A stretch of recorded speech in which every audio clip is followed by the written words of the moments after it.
Recording in progress.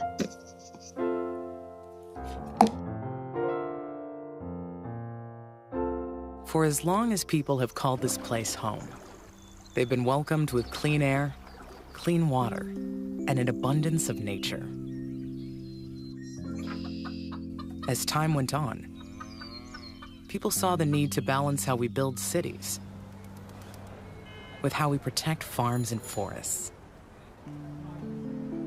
That's why across Greater Portland, in 24 cities and 3 counties, there's one metro government that brings us all together to maintain that vital balance, to provide services across cities and counties, to create a better future together.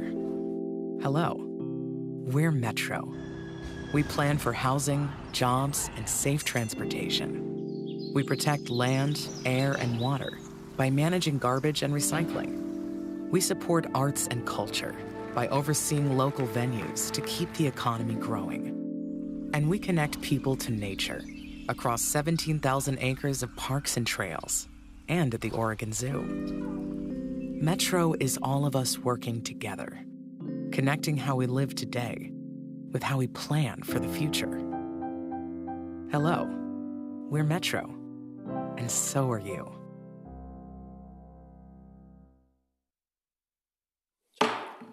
Good morning. I'd like to call the Metro work session of October 3rd to order. And Connor, will you please call the roll? Yes, thank you, President Peterson. Councilor Rosenthal. Present. Councilor Wong. Present. Councilor Gonzalez. Present. Councilor Simpson. Present. Good morning. Councilor Lewis. Present. I think Councilor Nolan will be joining us shortly, and President Peterson. Present. Thank you. Can we please play our safety video for the in-person attendees? I'm Micah Reese, and I'm the Dive Safety Officer here at the Oregon Zoo, and safety is a big part of my job. Some of the things we consider here is diver safety. I'm out here at the Oregon Zoo, and you're at the Metro Regional Center. The council chamber is located on the 3rd floor of this building. In the event of fire or fire alarm, please exit through the door in the northeast corner of the room, go down the steps to the 2nd floor, and exit through the main entrance by the reception desk and gather in the courtyard outside the entrance. In the event of a medical or fire emergency, please call 911 and notify the security agent at the front desk. The nearest defibrillator is mounted on the steps leading from the reception desk down to Grand Avenue. Thank you. All right. We will now start our strategic targets discussion as our first item on the agenda. Councilors, as you'll recall, we had an in-depth discussion about Metro's need for a strategic plan and guiding goals at our budget planning meeting back in November of last year. We then had a follow-up meeting in February to clarify our direction and ask staff to develop the strategic targets in the areas of environment, economy, and housing to guide our work over the next 5 years. This is our first work session to discuss the development of those strategic targets.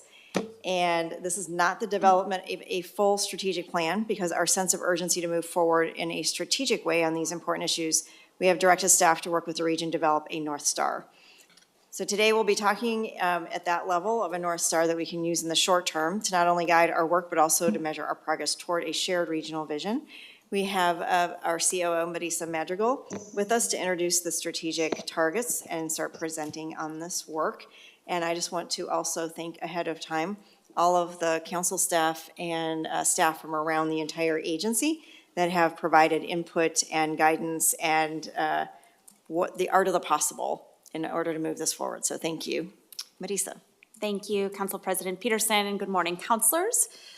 I'll just wait for a moment. We have a little slide deck here.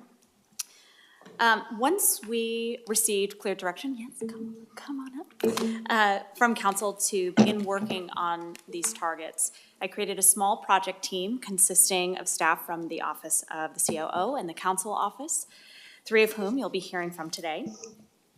You asked us to focus on high-impact targets that were both bold and visionary, but also measurable. You wanted to ensure that we didn't spend years collecting baseline data, so you asked that our team look for metrics with existing data sets and sources. Then, with assistance from the consulting team at Drawbridge Innovations, this team took council's direction and guidance and reached out to a broad group of stakeholders and subject matter experts from across the metro region to get their visions for what Metro should focus on and where we should focus these strategic targets. Go next slide. Then 3 teams of internal subject matter experts in the key areas of housing, the environment, and the economy were convened from across Metro to refine and synthesize the feedback we received. These teams shepherded the work through several iterations and rounds of stakeholder engagement and refined what we were hearing in those engagements into draft strategic targets that we are excited to be presenting to you today. So, a few things to keep in mind as you take in this information in the presentation is that today's conversation is intended to be at a high level. We want to make sure that we're on track with these draft targets, on track with you and what your expectations were and what your hopes and dreams for these targets were. So this is the opportunity to sort of take in that high level glance and say, right track, wrong track, or let's refine. We also want you to consider, as you look through the targets, you'll see that they sort of fall on a spectrum of direct control and all the way over to indirect influence.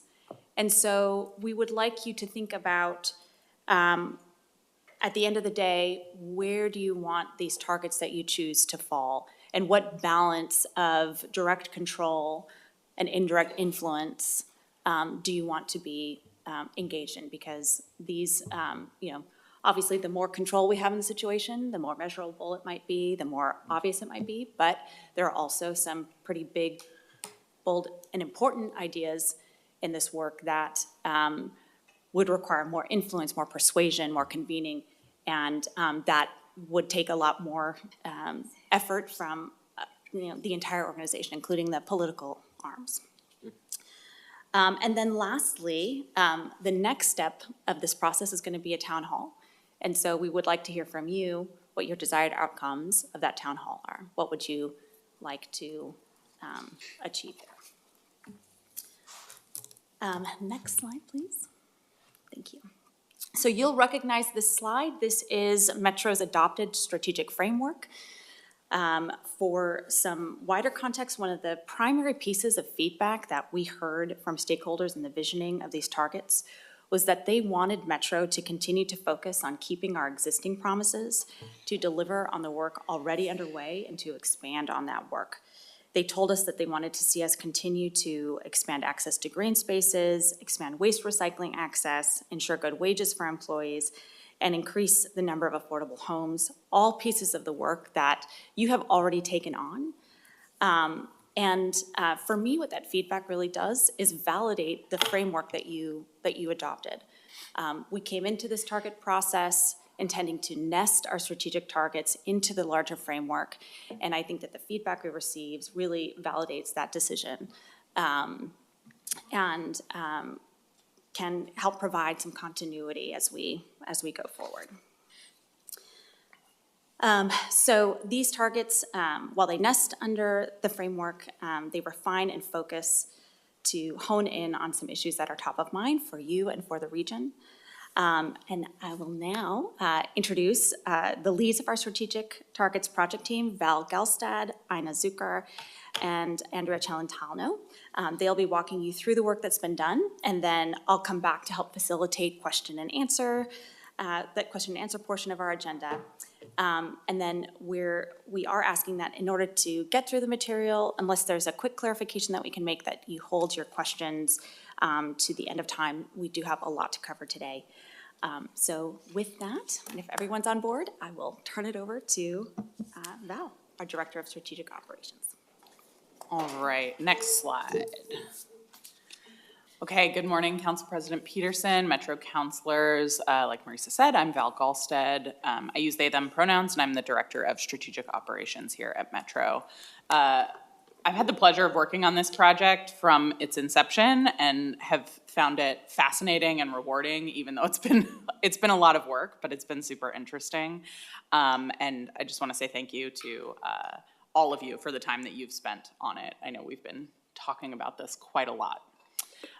So many of you are familiar with this project timeline that you see on the slides.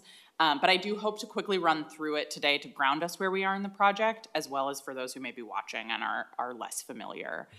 So in phase 1, Marisa appointed a task force to lead this work, many of whom you'll hear from today. We're over here.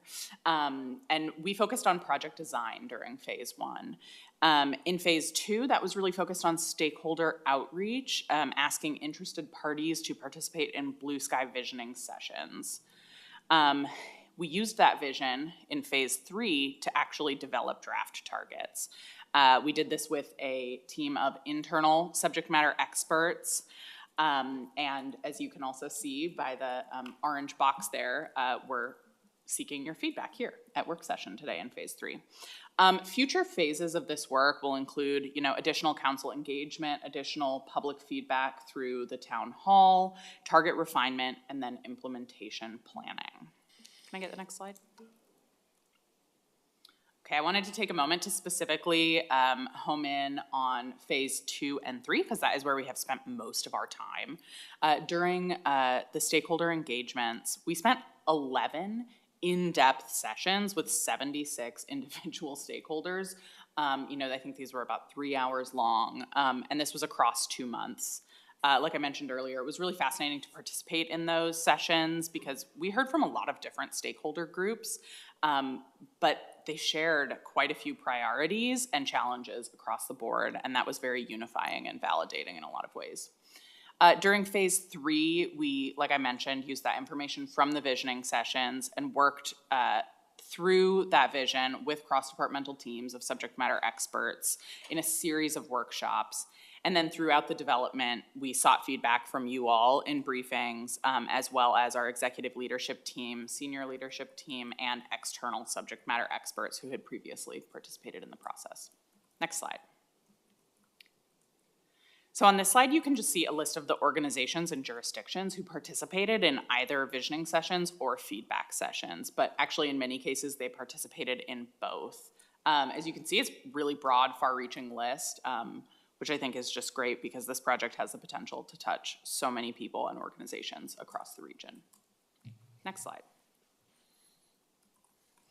All right, and this slide shows some of the feedback that we heard from you all throughout this process. This informed various drafts that we made to targets and ultimately the staff recommendation that you'll see today. You felt strongly that we needed to pick targets, like Marisa said, that there was data readily available for, so that we didn't spend years collecting baseline information. You also wanted to make sure that the targets were working in concert with one another, not conflict. And critically, you also wanted to see a Metro role in all of the strategies, but also wanted us to think big and look at work outside of our scope. All right, and now I will hand it off to Ina. Thanks, Val. President Peterson, councilors, good morning. My name is Ina Zucker. I'm the program director in the Metro Council office. Next slide, please. So as Marisa alluded to in her introduction, we've sort of some of the ways that Metro works throughout the region. You'll see this slide again as we move into the end of the presentation, but we wanted to show it to you early to sort of get this in your mind as you look at the rest of the material that we're going to present. The staff that worked on this project had lots of great ideas about how Metro could move the needle on strategic targets, move forward on environment, economy, and housing. Now, for the targets to be successful, we really need council to direct us on where you want the targets to land on this spectrum. And now I'll move on to the first staff recommendation you requested. Next slide, please. So my group was the environment group. Before I dive into the content, I really do want to thank everyone who participated in this project thus far. External stakeholders were super generous with their time and feedback over and over when we asked. Staff from many departments served on the internal subject matter expert teams. They shared their ideas and they collaborated and worked amazingly well with colleagues from other departments. We had a really robust timeline.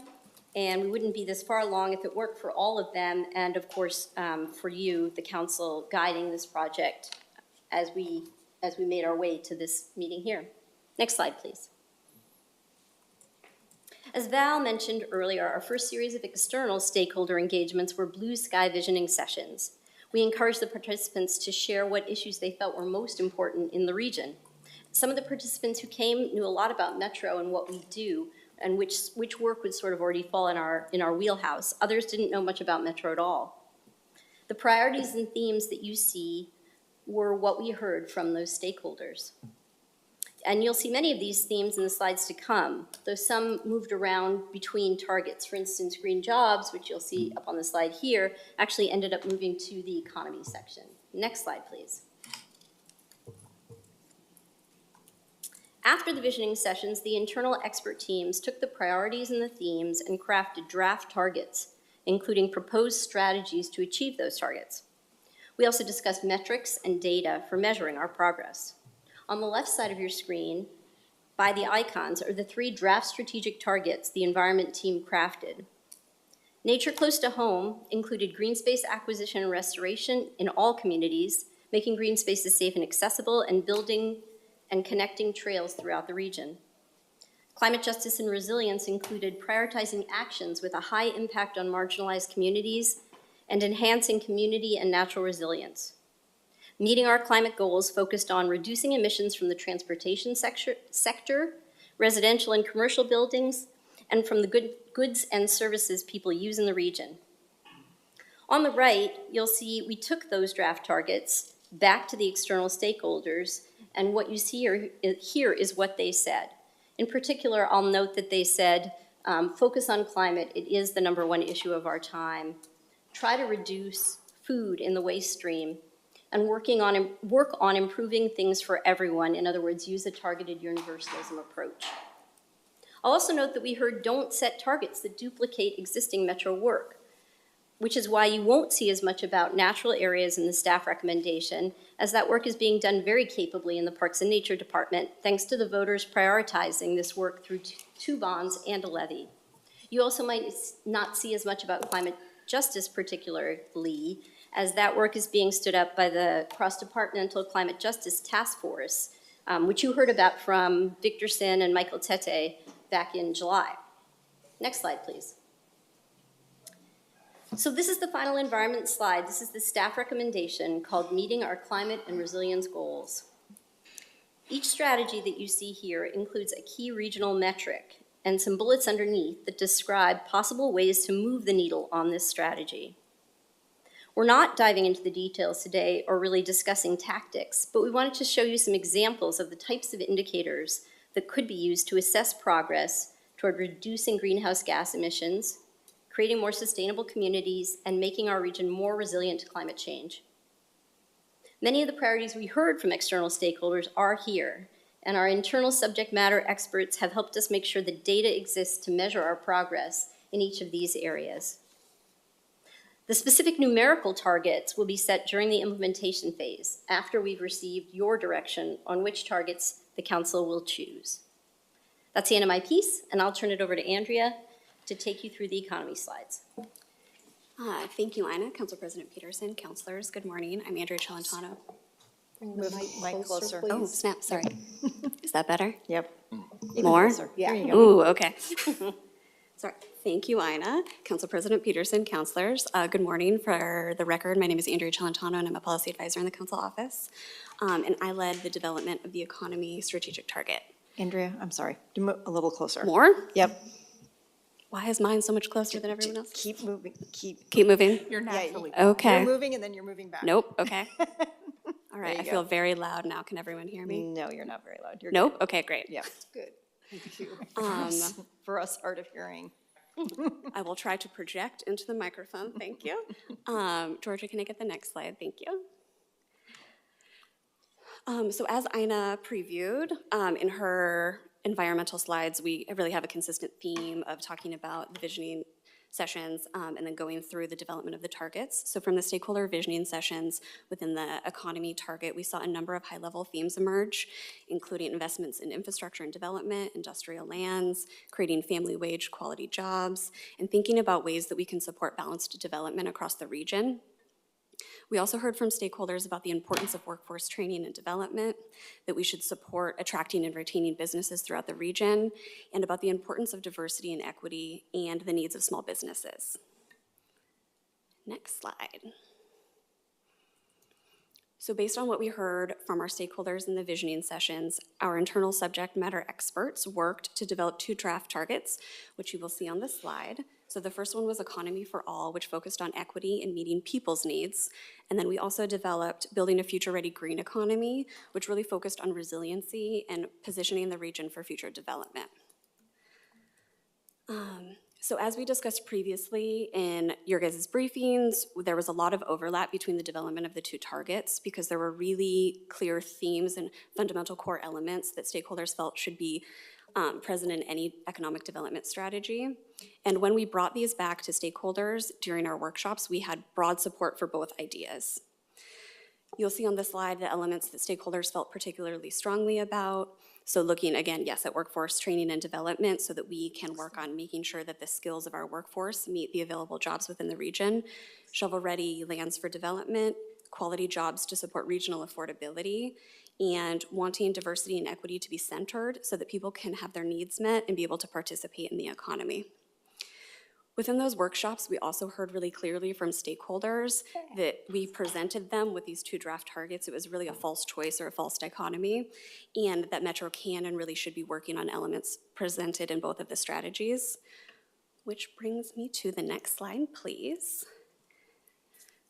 So yeah, I'm here to present the draft staff recommendation, which we are calling a resilient economy for all, which really has elements from both. So stakeholders' thoughts and sentiments and the direction that we have heard from council so far have been incorporated into this draft recommendation. On the slide, you will see that the goal of this target, its supporting strategies and its key regional metrics are aimed at positioning the metro region for future growth opportunities by helping people and businesses not only meet their needs, but to really thrive. And thank you, counselors, for pushing previous drafts of this target beyond just meeting people's needs, because the goals of this is really having economic choice, and we do want the region to be thriving. So as you can see, I will point out, I'll point your attention to the recommended key regional metrics, which are adding quality jobs, shovel-ready sites, and labor force participation, so really looking at the percentage of people that are able to participate in the workforce. And I will say that while these strategies are really high level and so are the key regional metrics, there are a number of ways that we felt that we could really move the needle in each of these areas. So looking at things like focusing on small business development, improving how people and freight move throughout the region, bringing resources into the region for land readiness, and growing capacity within the region for workforce development programs were really things that carried through all of our discussions with stakeholders and our conversations with counselors. So again, this list is not comprehensive, as Ina mentioned, but it just highlights some of the ways that council might decide to be able to move this work forward. And thank you. I believe that that is all that I have, and I will pass the mic back to Val. Excellent. Next slide. All right, so as you may have surmised, I was the team lead for the housing target development. Next slide. All right, so as we all mentioned earlier, we used the themes from the Blue Sky Visioning sessions to develop our draft targets. You'll see these show up in the housing targets in particular as desired outcomes for the targets. Sometimes they also show up as the actual metric that we're looking at, and at other times it shows up as the tactic that we're recommending using to achieve the strategy. Primary themes center around increasing affordability through increasing production at all levels, increasing affordable housing production, and then transit-oriented development. And then there's another theme here around supporting our houseless population, getting people housed, and providing accessible wraparound services. You have also seen some of the other themes that are listed at the bottom of this slide actually represented in the other targets. You may have noticed references to permitting processes in the economy slide, for example. Next slide. All right, so on this slide, you'll see the first iteration of draft targets for housing. And there are two different approaches here. The first one, called Housing for All, focused on strategies for affordable housing production as well as services for people experiencing homelessness, relatively in line with the work that we're doing in our housing department already. The second target, called Strengthening Market Conditions, focused on mitigating challenges to development overall, like funding, permitting timelines, and other potential process improvements that we've heard are critical around the region. When we shared these targets with you all, with the executive team, senior leadership, external subject matter experts, we got really strong positive feedback for both of them, but similar to what Andrea shared, people said both of these targets were critical to actually resolving our issues and making an impact on the housing crisis. Other feedback that we heard centered on, people being really pleased that we were recommending utilizing programmatic infrastructure that we already have as an organization through our affordable housing bond and supportive housing services work, where we know we've been successful. And as you can see on the bottom bullet there, folks also felt it was really critical that Metro lean into its role as a convener in this space. Next slide. All right, and that led us here, the staff recommendation for the housing target, still called Housing for All because that's just general enough. There are two primary approaches here outlined in the strategies, one focused on production and affordability, and the other focused on safe and stable housing. So on the housing production strategy, we are recommending, tracking housing production rate at all levels, but specifically disaggregating that at different AMI levels, looking at location, looking at density of housing, and then also pathways to home ownership. That was one of the most popular things that we heard from our stakeholders. And then the other strategy, safe and stable housing, focuses on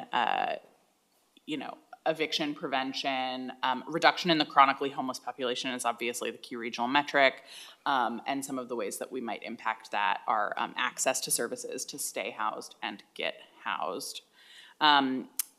Okay, next slide.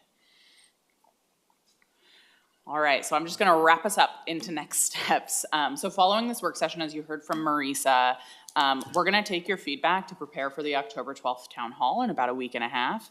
At this town hall, we plan to present the targets publicly and seek feedback from attendees. This will serve primarily as a listening session for us to hear from the public about this work.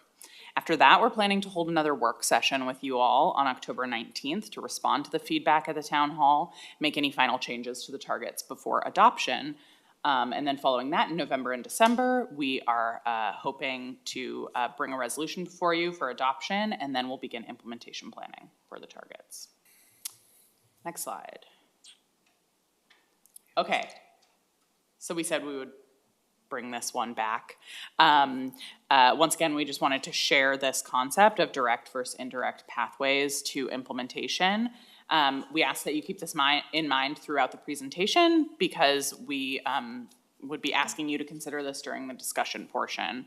Like Ina said, we play many roles as an organization, and staff working on this project had a lot of ideas, creative ideas about how to make progress in these areas. But we just wanted to hear from you about where you would like Metro to focus its energy around this work before we finalize anything. We're asking questions, how should we lean in as a convener? Should we focus more on Metro implementation? I guess I'll just hand it over to Marisa now to ask and introduce the discussion questions and facilitate the Q&A portion. Thank you, Val. Thanks to all of you for all the work that you and the teams have put into it. I know it's been a huge effort, and I hope that it's been meaningful and fulfilling, because it's clear this distillation from where you started to here is pretty magnificent. So. Before we go to the next slide in the questions, I just want to hang here for a minute on the direct, indirect, because one of the things that came up in our conversations with department directors and their staff was also that the farther toward the right that you get with some of these targets, the more difficult it may be to measure or see progress if we are measuring.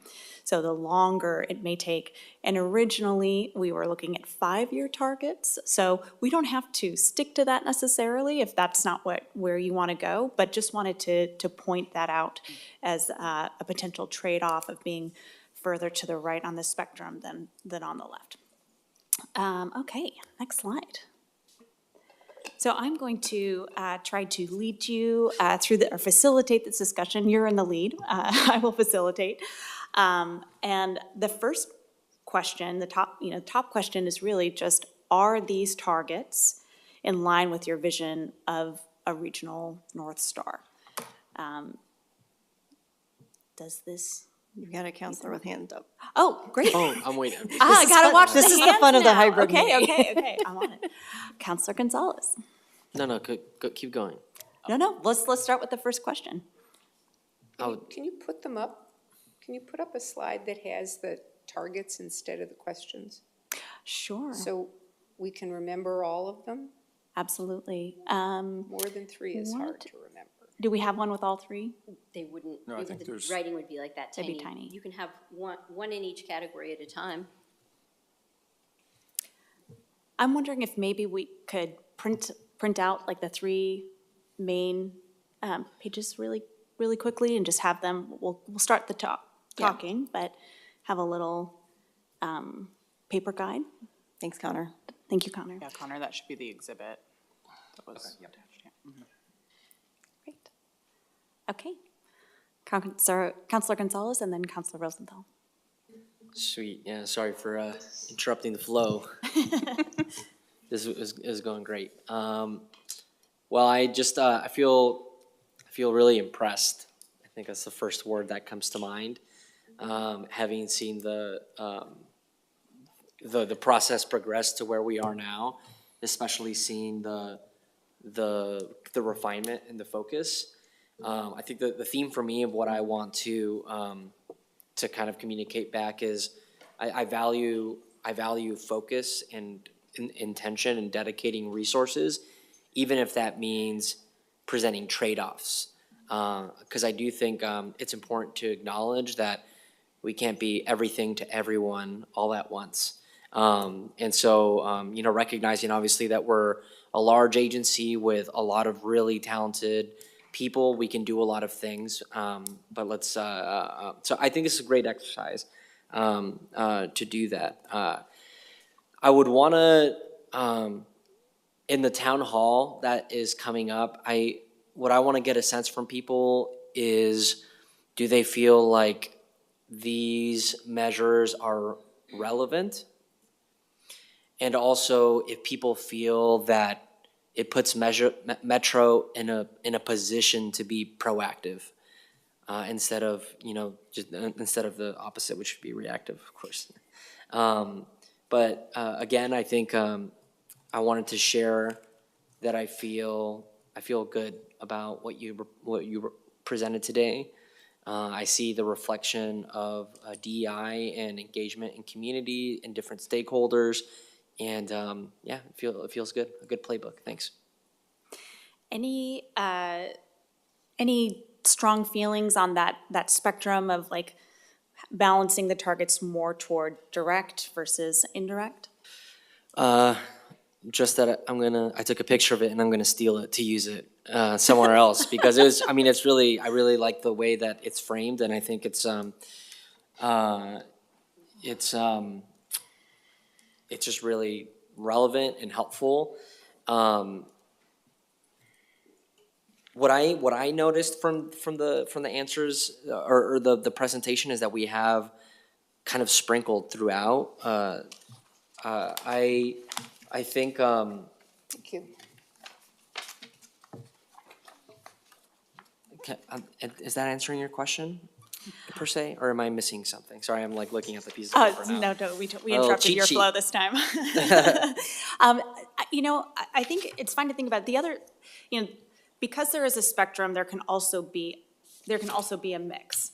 We could have, a balance of the targets closer to direct control, but then a couple Yeah. that we decide our reaches and aspirational, and we want to be in more of an influence. Yeah, I thought of a good answer. Let's do a good bell curve. And one standard deviation on each end, I think, is like trying to focus on that meat of what's in that area for the priority of our resources. I think the other things in terms of like, when I think of lobbying and convening and also the direct operations, I think there's already a lot of work that is happening there and is in motion. And it's good I think it's easy to elevate and to accentuate. I think in terms of the regional goals and where we can hopefully help change the narrative to, or illuminate opportunities, that kind of that main area of the spectrum would be good. So that's my answer. Final answer. Okay, thank you. Counselor Rosenthal? Thank you. I generally agree with what Councilor Gonzalez has said. I was looking at these things, looking at the strategies this morning, and I said, well, there's a lot there to unpack. I think both the devil and the magic will be in the nuances for each one of those. A lot of them are sort of general, and you say, well, what does this mean? For example, in housing, yeah, those are good goals. We only manage a small portion of the housing. To what extent should we have standards for those portions of the housing and set an example? So I think there's other things. Another area that is not called out specifically, but education. We provide education regarding parks and nature and goals for protection. We also provide education for waste control and management and reduction of use, rather, in addition to recycling and reuse, is reduce is the phrase that was at our recent symposium. So I think there's some elements of education that aren't perhaps quite called out. And then one of the other things that Metro seems to provide that probably goes below the radar is predictability. We provide, and it comes under the heading of convener, we provide the predictability among 24, 26 jurisdictions. Well, depending on whether you're talking about parks or about cities, we provide predictability in how certain kinds of state rules and certain kind of state initiatives are interpreted. So I think that that's an important understated element in this whole thing. I suspect, I don't have any specific questions right now, but I'm probably going to send in a list of comments on each one of these goals, which are going to identify either some nuance or some question that I have. So, thank you. Thank you. Thanks. Counselor Wong? Oh, great, thank you. This process reminds me of the regional baseline work that we did with Metro in 2013-14, where we tried to establish a lot of the indicators. Sabrina might be able to speak more on that. I know it's difficult work, and I think these metrics all make a lot of sense to me. I think what I'm really thinking about is how does that actually get us to a North Star? And, I want to be able to go to my constituents and say something very short and succinct that is our North Star. And to me, a lot of these things are, how we're going to do it and how we're going to measure it. So, I don't know what it is. I think, you have some of the descriptions there, but what is that thing? So I want to say, maybe for example, hi, I'm with Metro, and we're working to build the most affordable, climate resilient region in America where everyone has a chance to thrive. And that's like a Just write that down.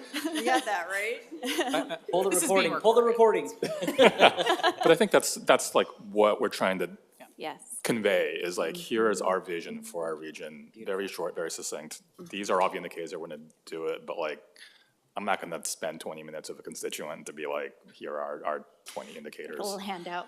Right, but yeah, I'm just how do we roll this up into a vision that we all get behind, and every director here is thinking about that.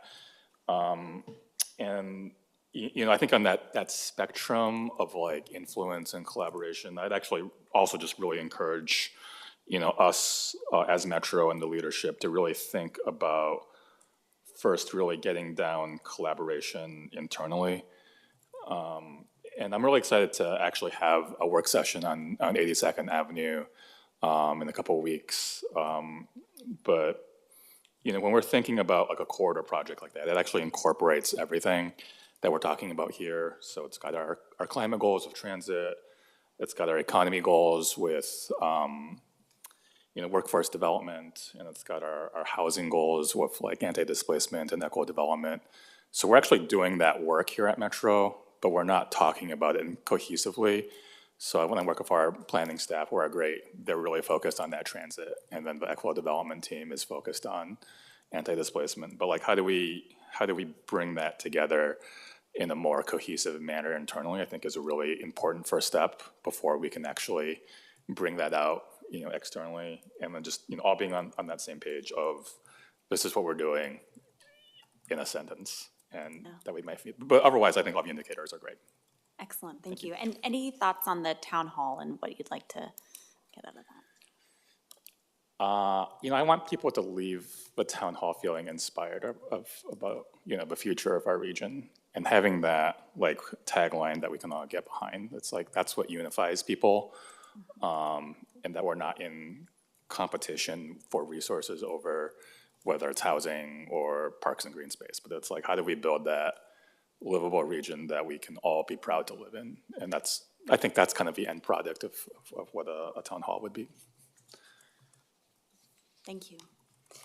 Councilor Lewis. Sure, thanks. So I guess when I think of a North Star, I think of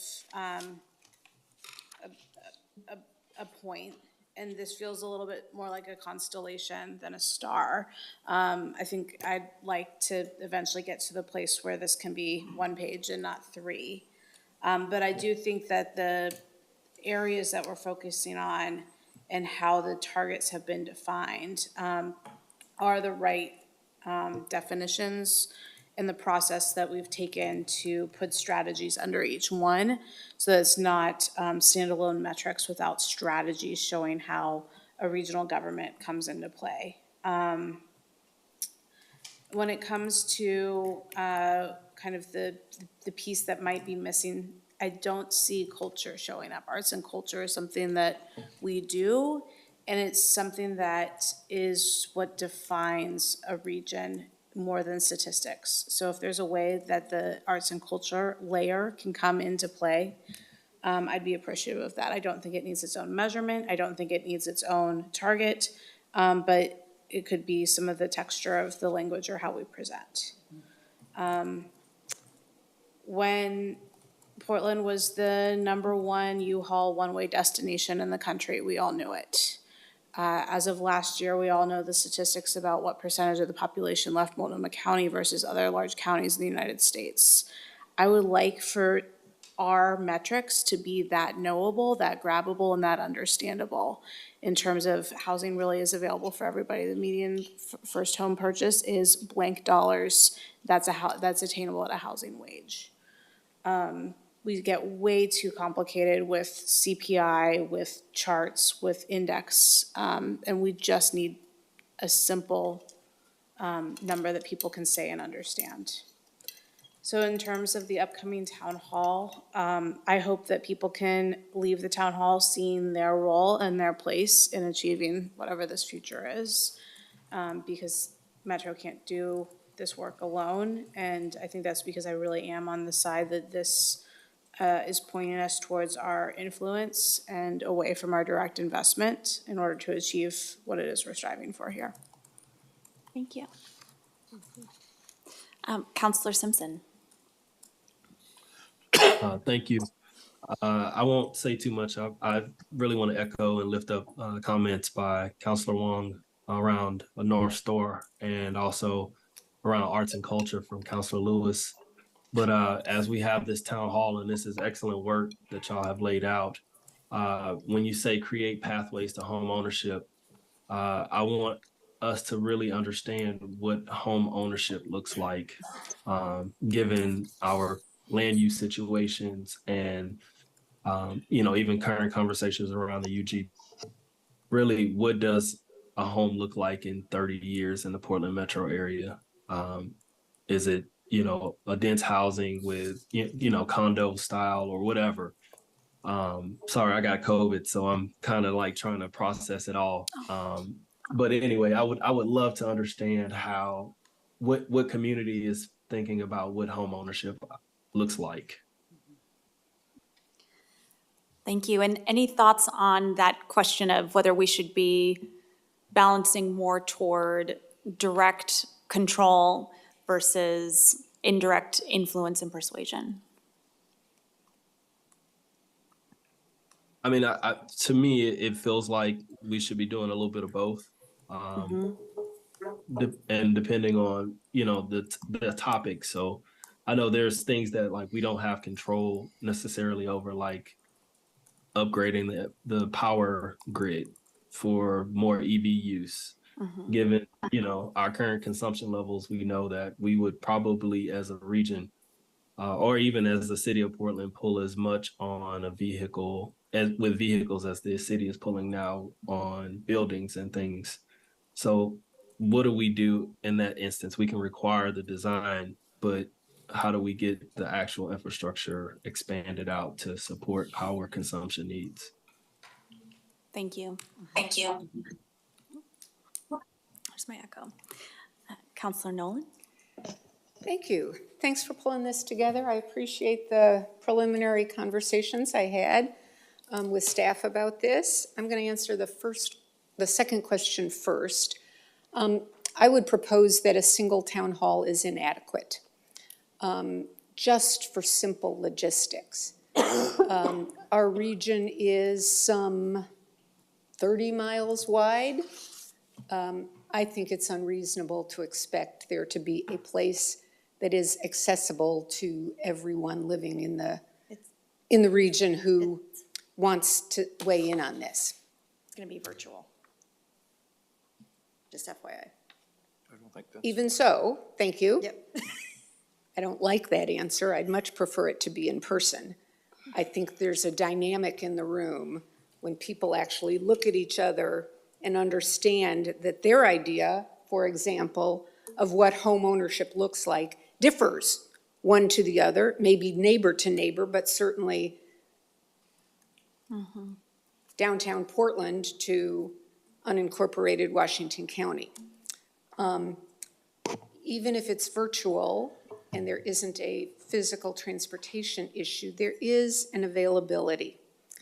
Some people who want to participate will be able to attend, will be more easily able to attend an afternoon session or morning session on a Monday through Friday. Others with job obligations, school obligations, would rather it be an evening or a weekend. I think we ought to offer options.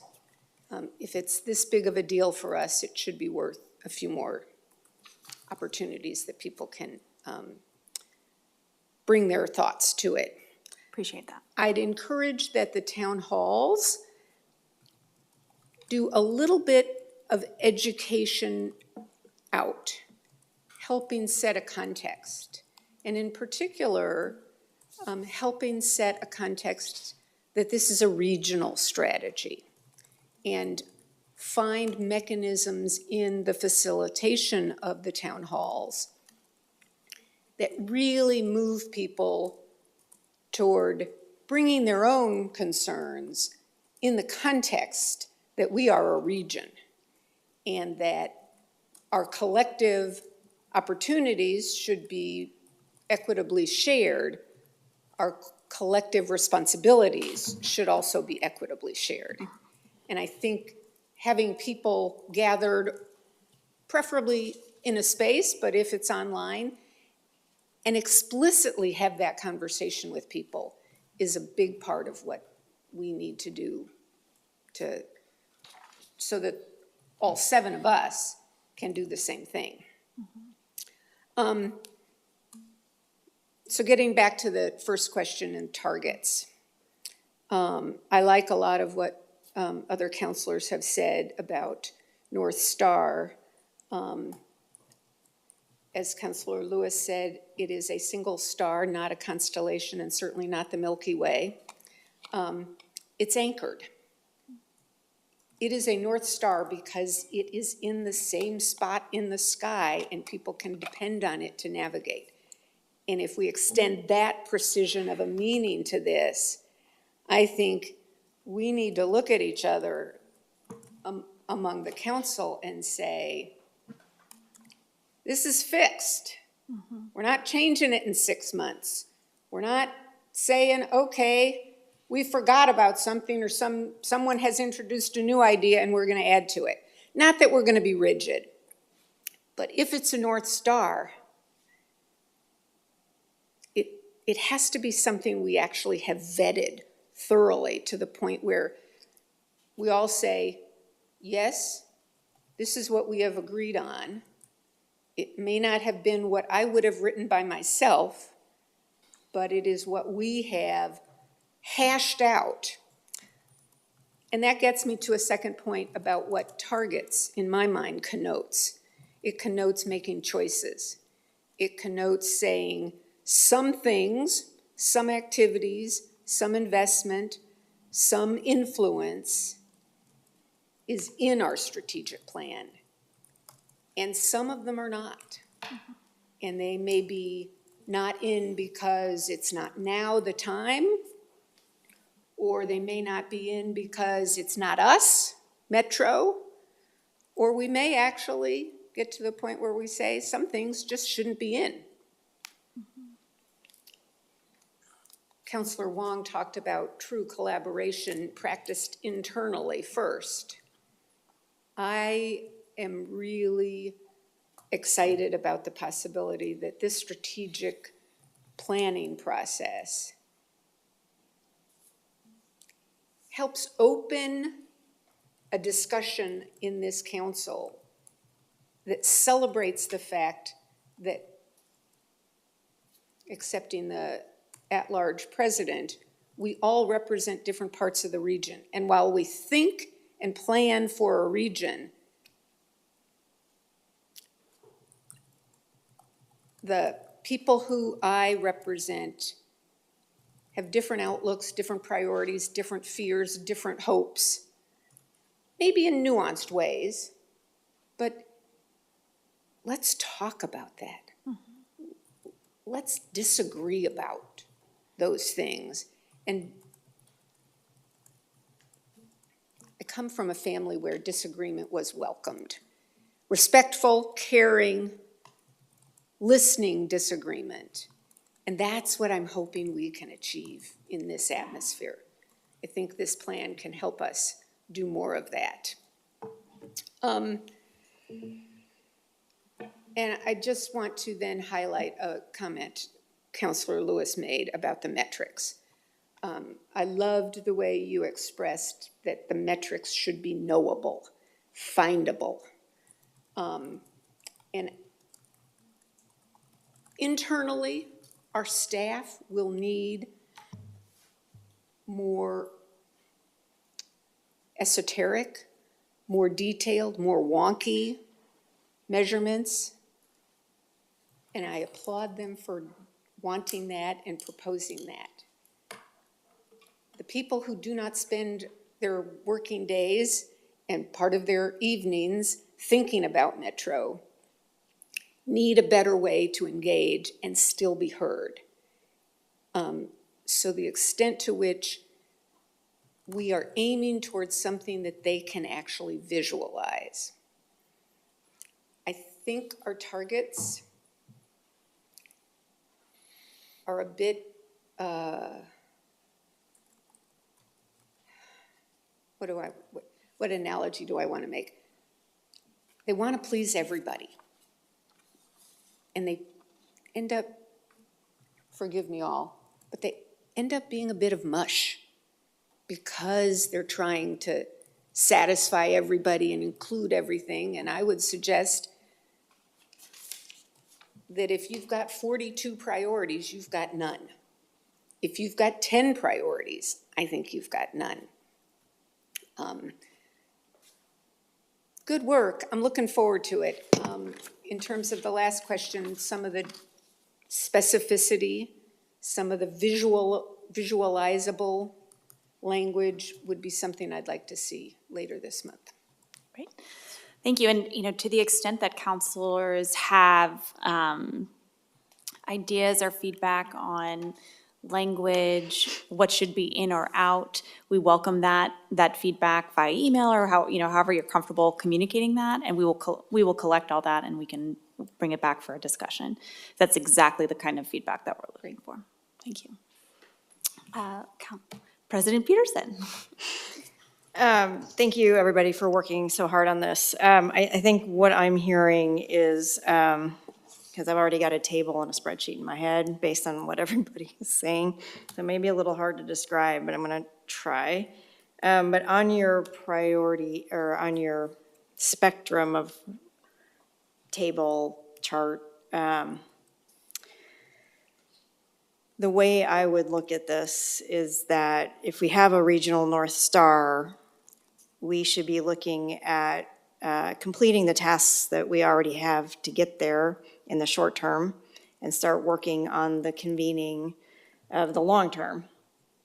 So to me, there's a series of 2 or 3 things in each of those categories. You gave examples, but there's 2 or 3 things in each of those categories. One, that is the short piece of it, and then the next one is the upstream work that we need to do to actually get the harder thing done. And I don't want to say that what we do is a Band-Aid, but the affordable housing bond measure is a Band-Aid in the long run. It's about getting all housing built, right? So what are the things that we need to do to get to the larger target? It's a longer conversation. So if we were to look at getting the affordable housing bond measure done, that's obviously a priority for the short term, but land readiness is the long term. So if there's 2 or 3 things in each of those categories, one is the short term, one is the long term. On the GHG, climate change, we've got some Band-Aid things that we can do, like convening around the electric vehicle charging station. We've been asked to do that. We've been asked to do more of that. What more can we do? But in the long run, it's an RTP that's actually centered around an update of the 2040 growth concept. So what does that look like, right? That's the long-term convening, getting ready. So I guess that's the way I would look at it, is can we start putting some things into priority? Not that we're not working on some of these other things, but it gives us the priority of what we're going to move some of these things around, because we know that we have to complete some items, but we have to start some items to actually move the needle. And that might be a 10-year project instead of a 5-year project, right? So that's how my mind kind of worked around that. I guess the other thing I just want to say is there was some good feedback at the governor's governor's task force for downtown, and it was interesting to hear we don't want to hear about tonnage of garbage picked up, we want to hear how clean the region is. Now, I don't know how to do that. That's really hard. I've been told no drones. We can't do that, right? I don't know how else we're gonna, there's no easy way to turn that around, but I think what I heard from some of the counselors is, make the performance metrics relevant to people. Even if we're wonking out on tonnage in the background, we need some of these things. So I think that would help after we get the priorities settled into the short, long term, and not long term being forever and ever 50-year plan, but 5 to 10 years. Then what are we looking at? For us, maybe it's more about, a regionally legal dump that's identified as cleaned up within a day. I don't know what that is instead of tons, right? But tons doesn't mean anything to anybody at this point, because they're still garbage. So I think, so trying to figure out how we flip the perspective, even if it doesn't seem relevant to us, it's relevant to how the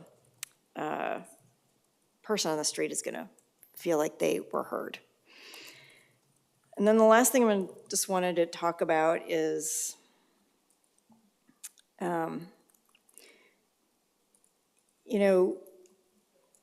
one of the things I learned when I went to Tulsa to talk about all of their programs around trying to end poverty in Tulsa, Oklahoma, was that it didn't matter what the program was, whether it was housing or daycare or diversion from prison. It was about wraparound services. And I don't feel like we are pushing at Metro to talk about the wraparound that is required. And I think we need to start doing that of like, if you want to meet your housing goals, if you want to meet your climate change goals, if you want to meet your economy goals, you have to care about not just the metric, but the wraparound that it takes to get there. So if we're trying to get to housing, it is the wraparound of land readiness. What does that mean?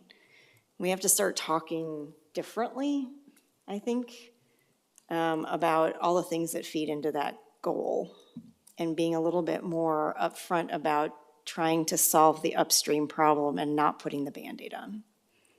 So and I feel like we might get to, and I hate to use the word Band-Aid, but if we just talk about the 5-year, we're gonna start to just talk about the easy and not about convening for the hard. And so I think that's where Metro's place is to make sure we're on track and track all of it on these pieces, but to go upstream and start making it clear. And to me, that means prioritizing a lot more time and energy than we have been into convening and getting that power structure of our mayors, our cities, our counties in alignment at the state and federal level. We are not getting a cohesive message on that. And so in order to deal with the upstream problems, it's going to take that kind of investment. So that's my observations. And what do I want to get out of the town hall?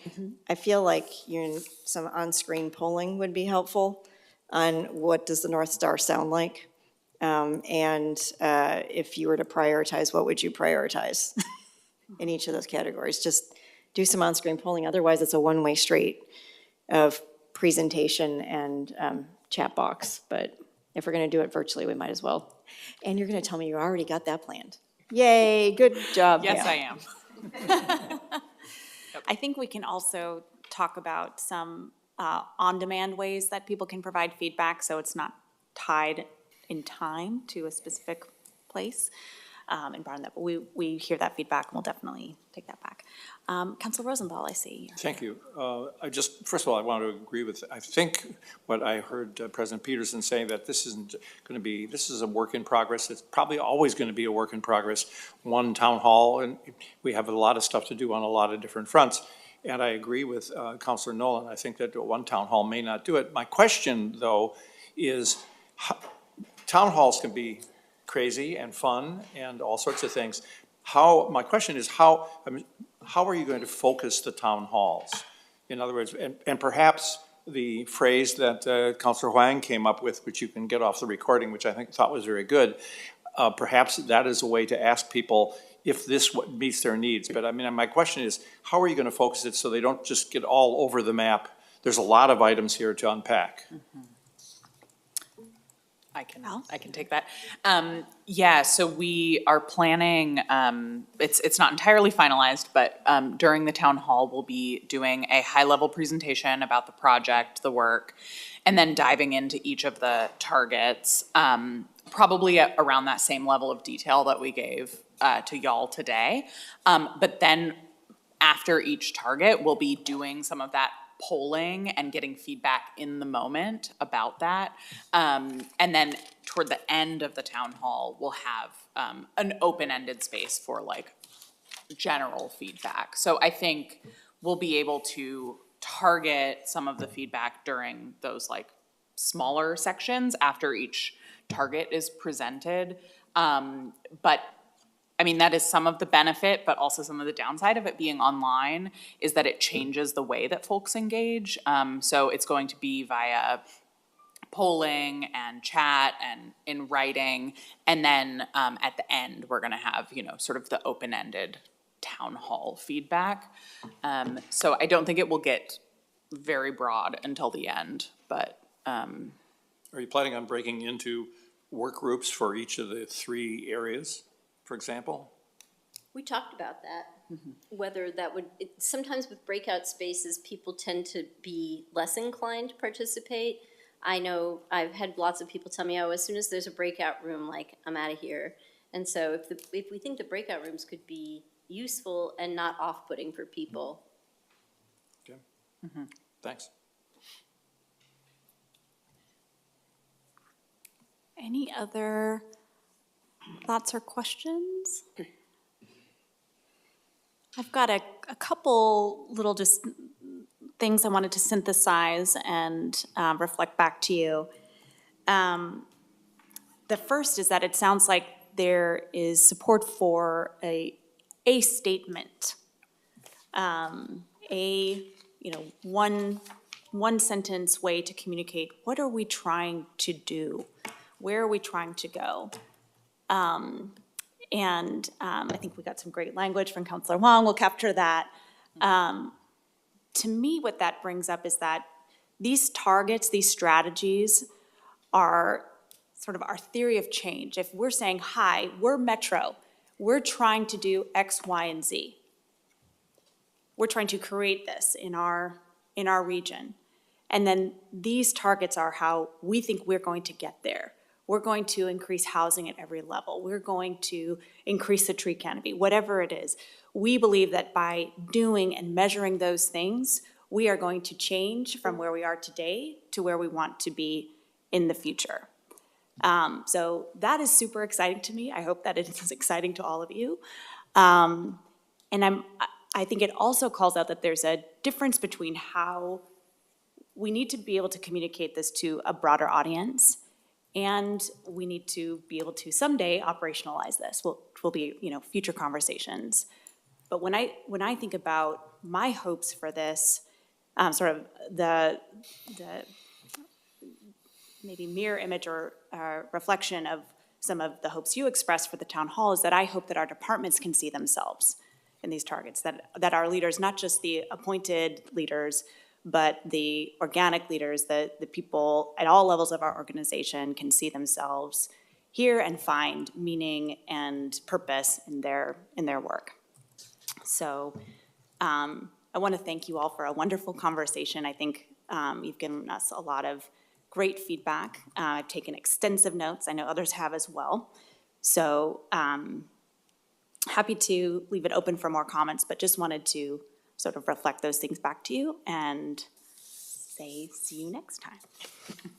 Back to you, President Peterson. Thanks. I just, on a final note, I think we had talked about, and I'm trying to remember what they're called, because are they the community investment principles, or what are the guiding principles? Our guiding principles in the framework. That are somewhat a smushing of different types of objectives. How do we come back and have a conversation about disaggregating how we work as Metroites versus what we're trying to achieve as a region? Yeah. I think we're going to have to circle back around. Yeah. Okay. With that, thank you, everyone. Thank you to our team that's been working on this. A little round of applause, I think, for getting to this point. And just heads up, I do need to leave at noon for a personal appointment. And so I will start out the next segment and then have to leave. And because I am starting it out and I do have to leave early, I'm going to take this moment as Pam Peck comes up. Before we get into this, Pam, just sit up there alone. We're just gonna we're all just gonna give you this moment in the sun. You have been working at Metro for 29 years. 29 years. I used to sit next to Council President Peterson many years ago, or Yes, as a staff two person. cubicles down a long time ago. You have been in multiple departments because your skills have been in demand throughout the entire agency, and I think we're just lucky to have kept you here all those years and kept you engaged and interested. And I just want to say thank you for all of the work that you have done on behalf of this region. Thank you for becoming part of the culture and creating a culture of giving back. And just thank you for always smiling. Just always like the can-do attitude. So I don't know if you have anything else to add, Marisa, but thank you, Pam, for all of your years. So this is your last council work session with us. Yes, it is. As you on your way to retirement. So thank you. Thank you.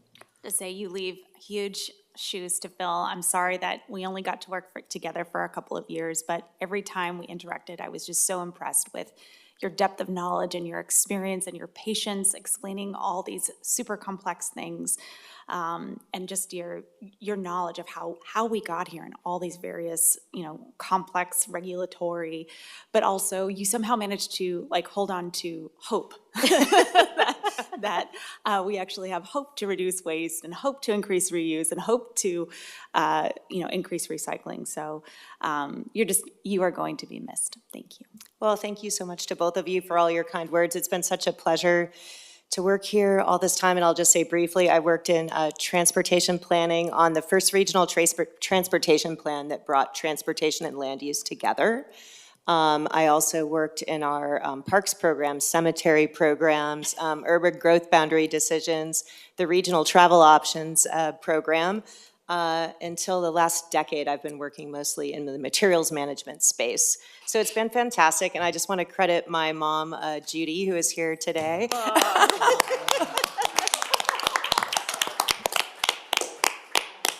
I think I'm sure a lot of my optimism was innate, but a lot of it comes from my family and how I was raised, and that just being solutions-oriented is something I think I get from my family. So thanks to you all. I'm going to get a little overwhelmed if I say more, so maybe we should just get right to the recycling presentation. All right, well, thank you so much, Thank you so much. All right, you guys can come on up. Thank you.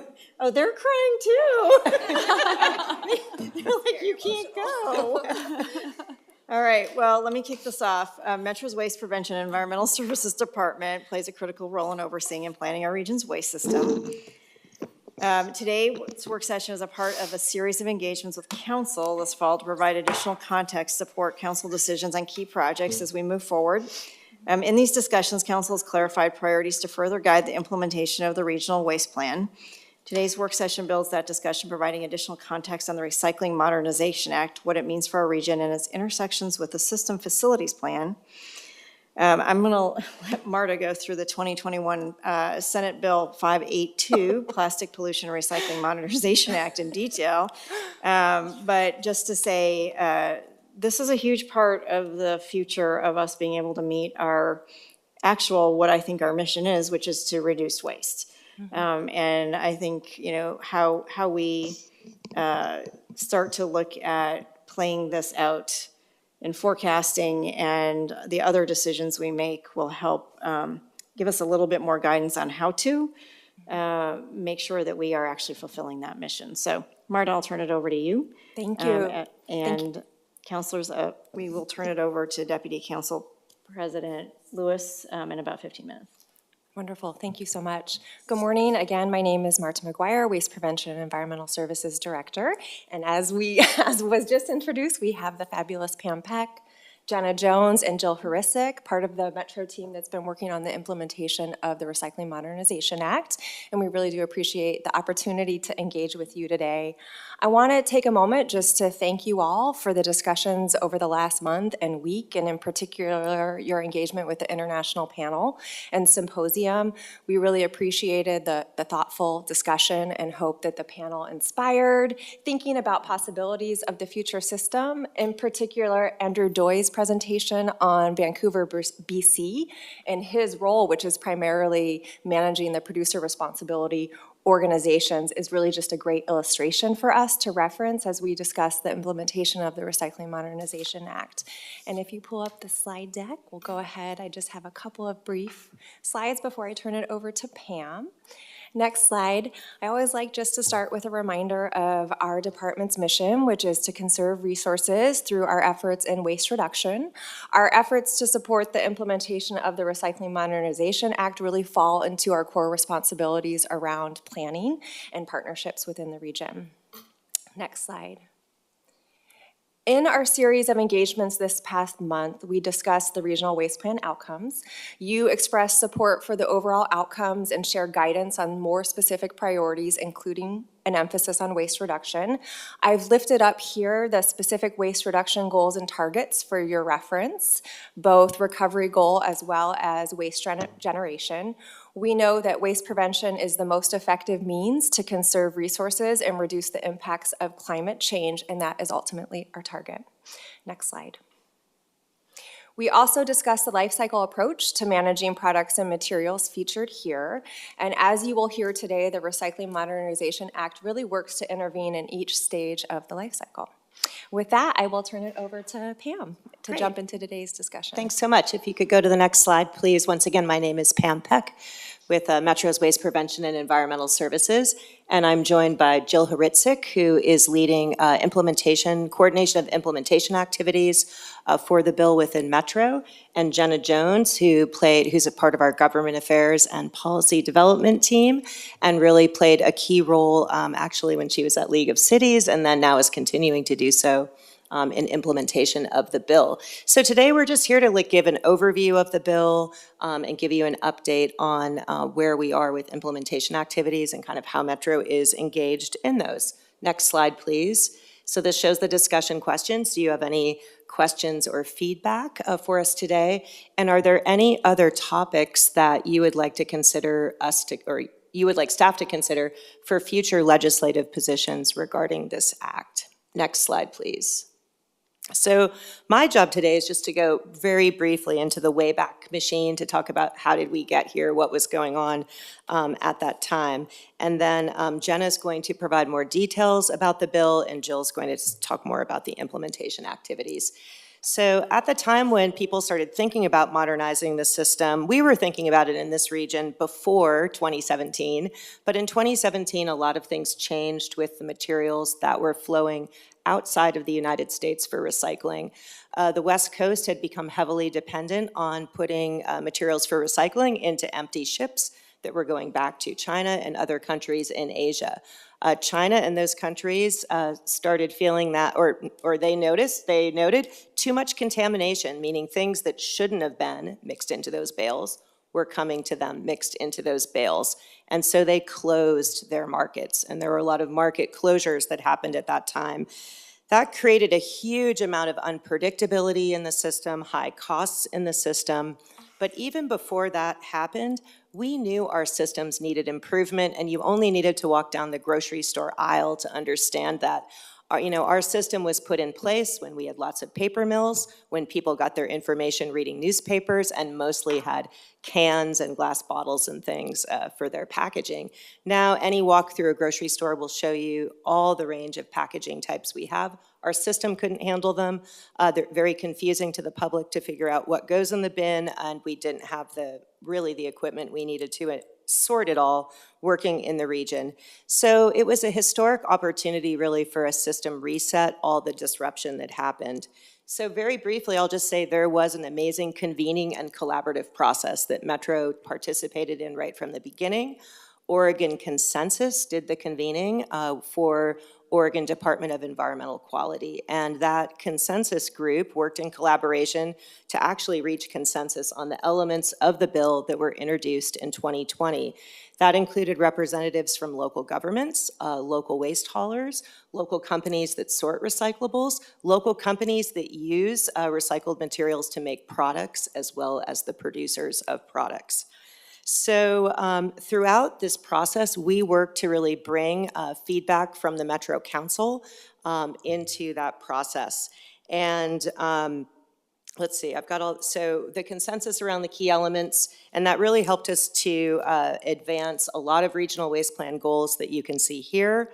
The bill does incorporate equity considerations in every part of the system, from living wages to improved services for people who live in apartments or condominiums or rural parts of our state, culturally relevant education materials, a focus on responsible markets, which we'll talk about in a minute.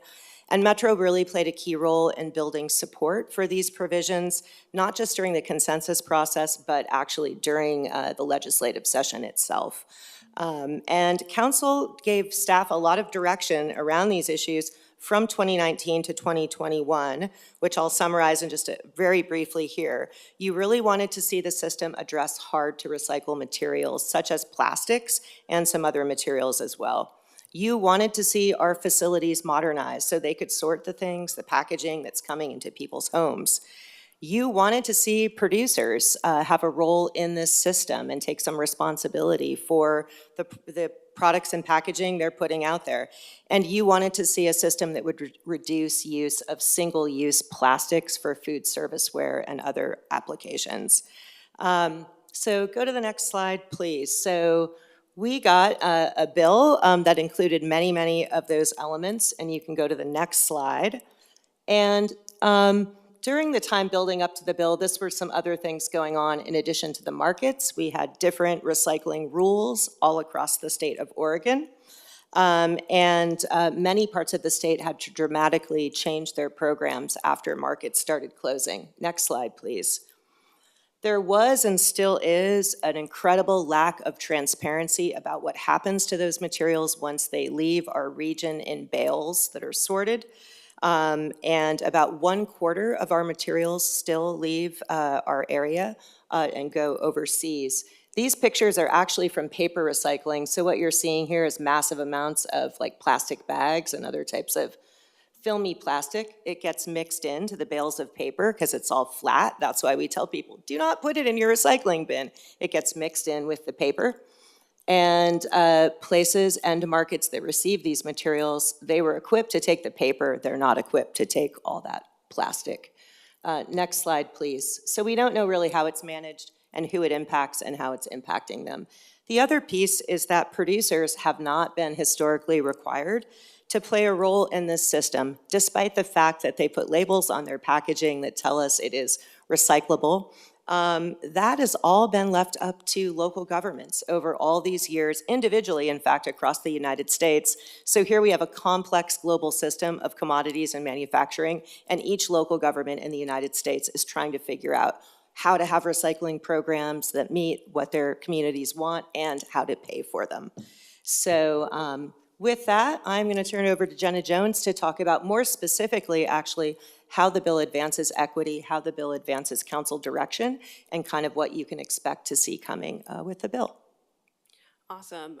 For those who don't know me, I'm Jenna Jones. I'm a State and Regional Affairs Advisor in the Government Affairs Department. That's just a fancy name for lobbyist. And as Pam said, I've worked on this bill in different roles in my life. So you may be thinking, okay, this bill got signed into law in 2021. Why hasn't anything been happening? I promise you things have been happening. It just isn't operative until July 1st, 2025. So we're halfway through kind of the implementation timeline. So we'll kind of go through the different ways of how, like, what work is going on now and what you all as a council need to think about for our region. So next slide, and I hope everyone pays attention so I can get to the props of why I'm presenting in front of my hairspray and my sister's gluten-free bagels. So as Pam said, the top three things that Senate Bill 582 or the Recycling Modernization Act does is it increases responsible recycling. We'll go through each of these topics individually. It leans on producer responsibility, and it really tried to find a way to come to uniformity in collected materials. For someone who lives in Salem, I can tell you that this region has a lot better things that recycling, how many things you can recycle is amazing. Next slide. So how does this advance equity in the bill? There are a couple of different ways it does that. So it makes more collection accessible. And one way it does this is making sure that multifamily services are up to par with our single-family neighbors as well. It also allows for certain expenses to expanding or upgrading multifamily facilities to have enough space and room and bins to recycle a priority.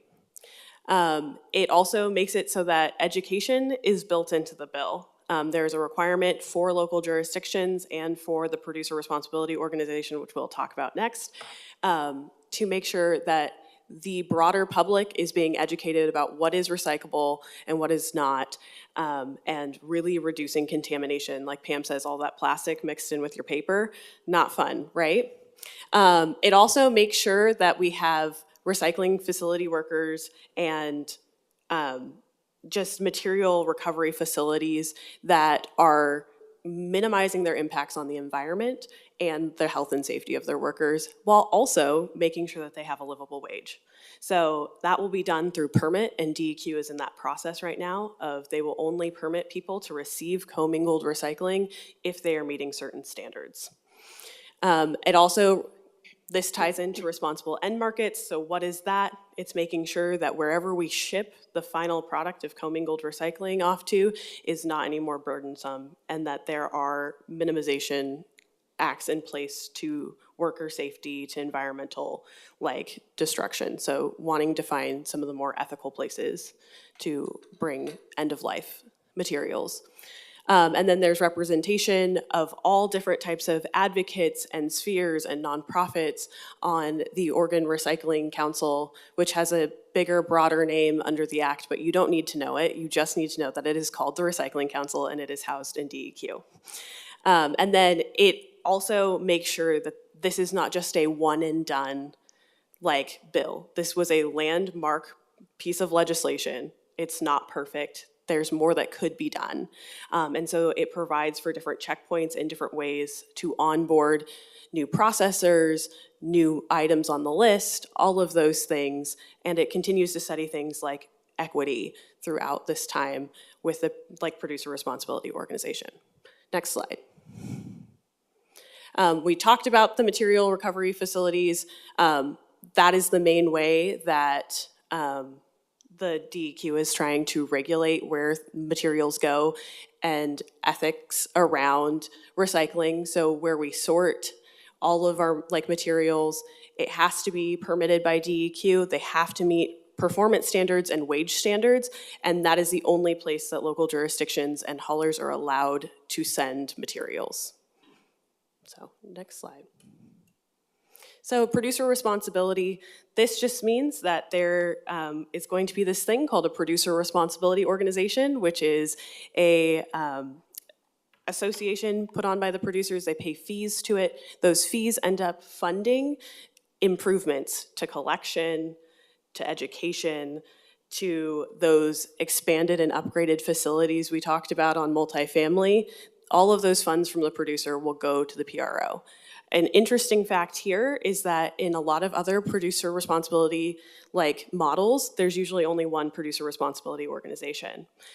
For the Recycling Modernization Act, there are three. So there are three individual ones. So it will be really based on who the producers of that specific product are.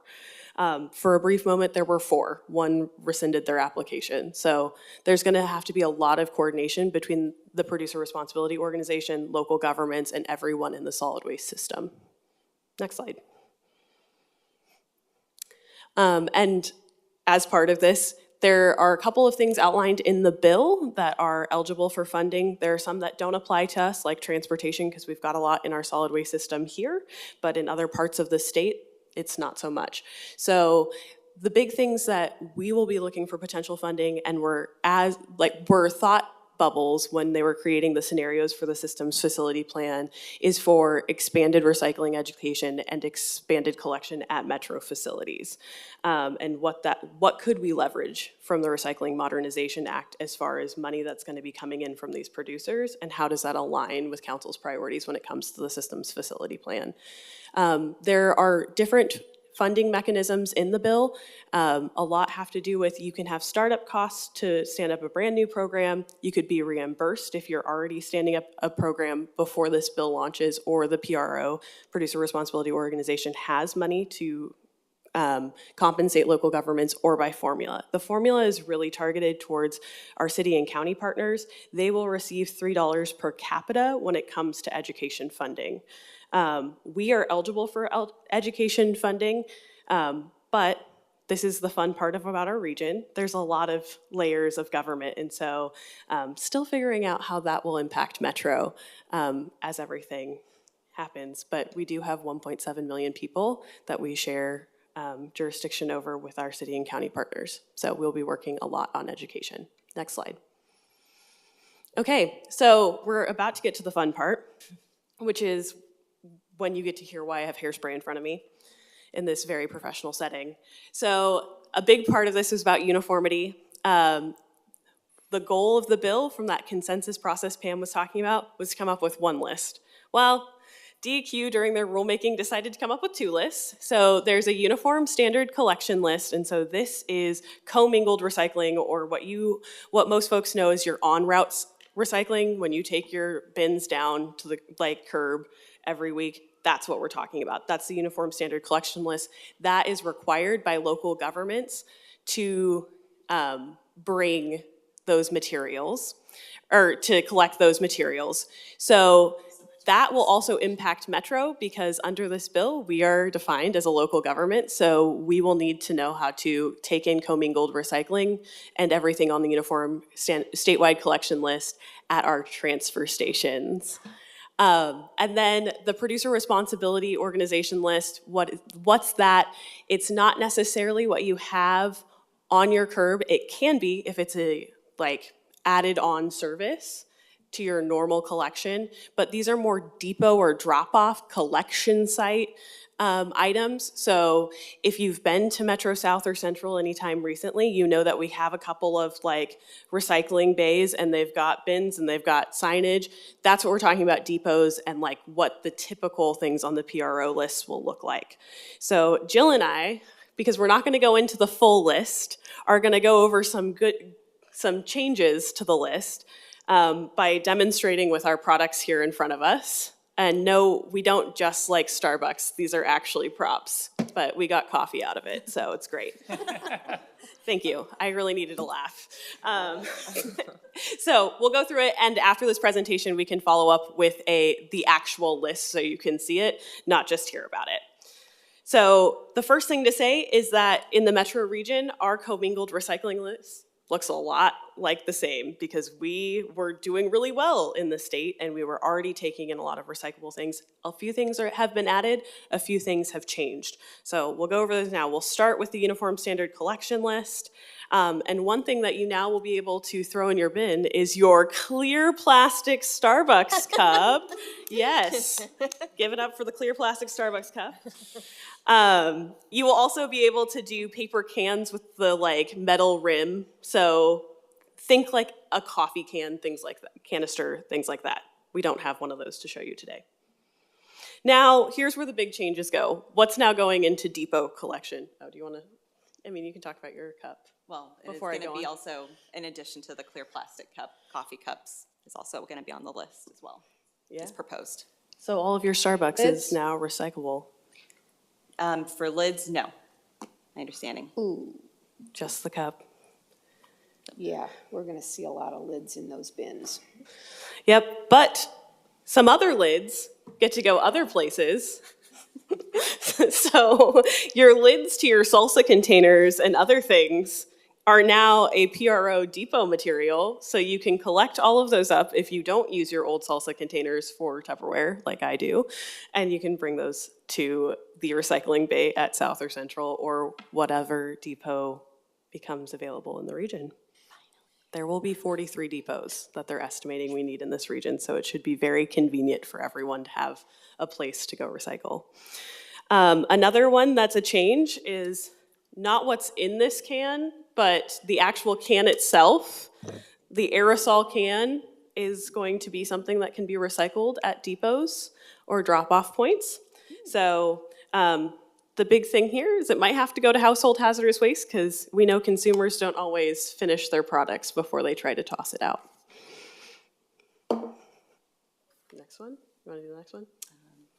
Yes, styrofoam, block styrofoam would be able to, for depot collection or the additional curbside service pickups, as well as the plastic bags, empty and dry, no gluten-free bagels and. I'm sorry, I just didn't want to ruin my sister's bagels because I didn't ask her before I took these with me. So the bag, though, itself will be recyclable at depots. So you can collect things. There are a couple more things on the list. You'll see that when we send it your way. We've tried to note which ones are new, which ones are changes, because there will be a couple things where people have had questions and called recycle or not, or are people in the recycling information center to be like, is this recyclable? And we're all like, maybe, maybe not.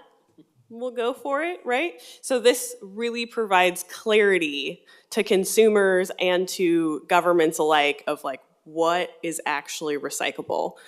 So that's one of the great things about both of these lists is just having a standard and a place to ask questions. And as I said earlier, this list is not going to be stagnant. There can be materials added to it, but here in a month, the Environmental Quality Commission, yes, the EQC, I'm trying not to speak in acronyms, will be doing the first pass of what the Uniform Standard Collection List is for the beginning of RMA and what the Producer Responsibility List is.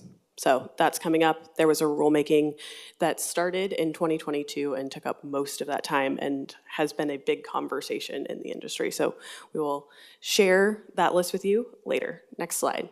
Just for clarification, we don't go do all that until January 1 of 2025. July 1st, 2025. Very, very important. Please don't do that. These are not recyclable now. Look at Recycle or Not on Instagram or call the Recycling Information Center.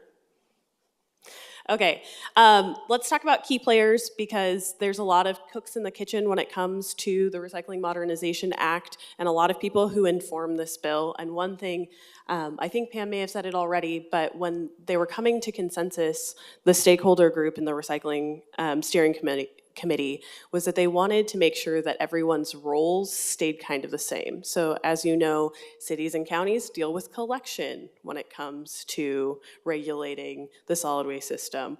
We do flow management as Metro, and then DEQ has a lot of permitting authority across the whole system. So the state is a big player in this, and that's through the department itself, in DEQ, the Environmental Quality Commission, and the Recycling Council. The Recycling Council was created in this bill. They're a go-between of the Producer Responsibility Organization, DEQ, and the legislature. So they are required to produce biennial reports, and the legislator has to respond to those. Then you have your local governments. Metro, cities, and counties have big stakes in this game, and we'll get a lot of funding from this. And then you have the businesses and brands and the producers and the Producer Responsibility Organization, who is kind of the main entity for the producers. And there are 3 of those. And then you just have your operators and service providers, so your haulers, your folks who own transfer stations, your folks who own material recovery facilities, and any new people who kind of come into that mix in the next couple of years. Next slide. And so this right here is chaotic. I don't expect you to be able to read it right now. This is just to double down on my point that there's a lot going on with the Recycling Modernization Act and has been since it passed. So big things to point out. There's already been one rulemaking. There's another rulemaking going on. There are lots of studies that have been done in this bill.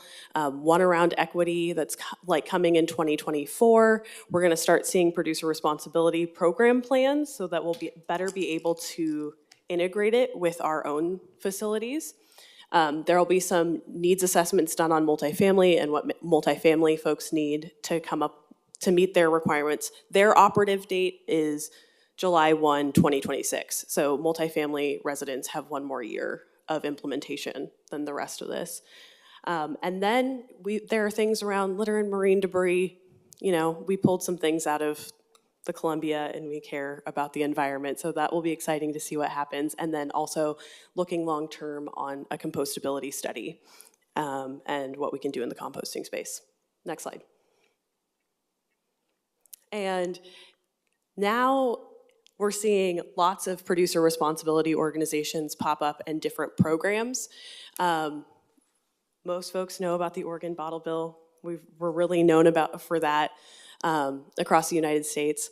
We also have Oregon e-cycles. That was a council priority, the modernization of that last session.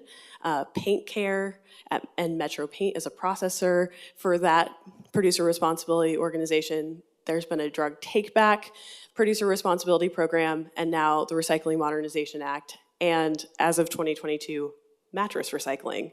So there's a lot of PROs, there's a lot of producers who have been held responsible, but that's still not everyone who's making our waste, right? So next slide. The reason I brought up the 5 producer responsibility programs that we have is because producer responsibility is becoming the new normal.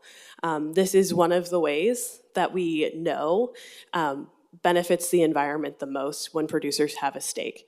This is not just an Oregon thing, this is not just a United States thing.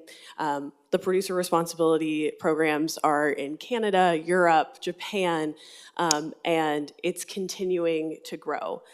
If I had a crystal ball and a magic wish, I would wish for a framework like Canada, where we had a producer responsibility program where we just added materials in as we needed, so that they all had the same requirements, they all had the same structure, and maybe one day in a future legislative session we can do that now that we have 5 of them on the books. I'll turn it over to Jill now to talk through some of the implementation on the Metro side. Yes, next slide, please. Okay. Well then. Oh, actually, yeah, sorry. Go ahead. Forgot this one. So now that I've plugged future legislative sessions, and here's a plug for Government Affairs, will be here to talk about your state legislative agenda on October 17th, so please be thinking for that. Pam went over some of the high-level goals that the council at the time had adopted when considering Recycling Modernization Act, and what those accomplished in RMA and other bills. So we'll go over those really quickly. There was a systems approach goal that wanted extended producer responsibility for packaging and truth in labeling. Those things happened in RMA. There were system changes that this council wanted on material recovery facility modernization. That also happened here with that permitting and the performance standards that are going to happen at the material recovery facilities. There were some equity provisions around multifamily recycling and access improvement, and that was in RMA.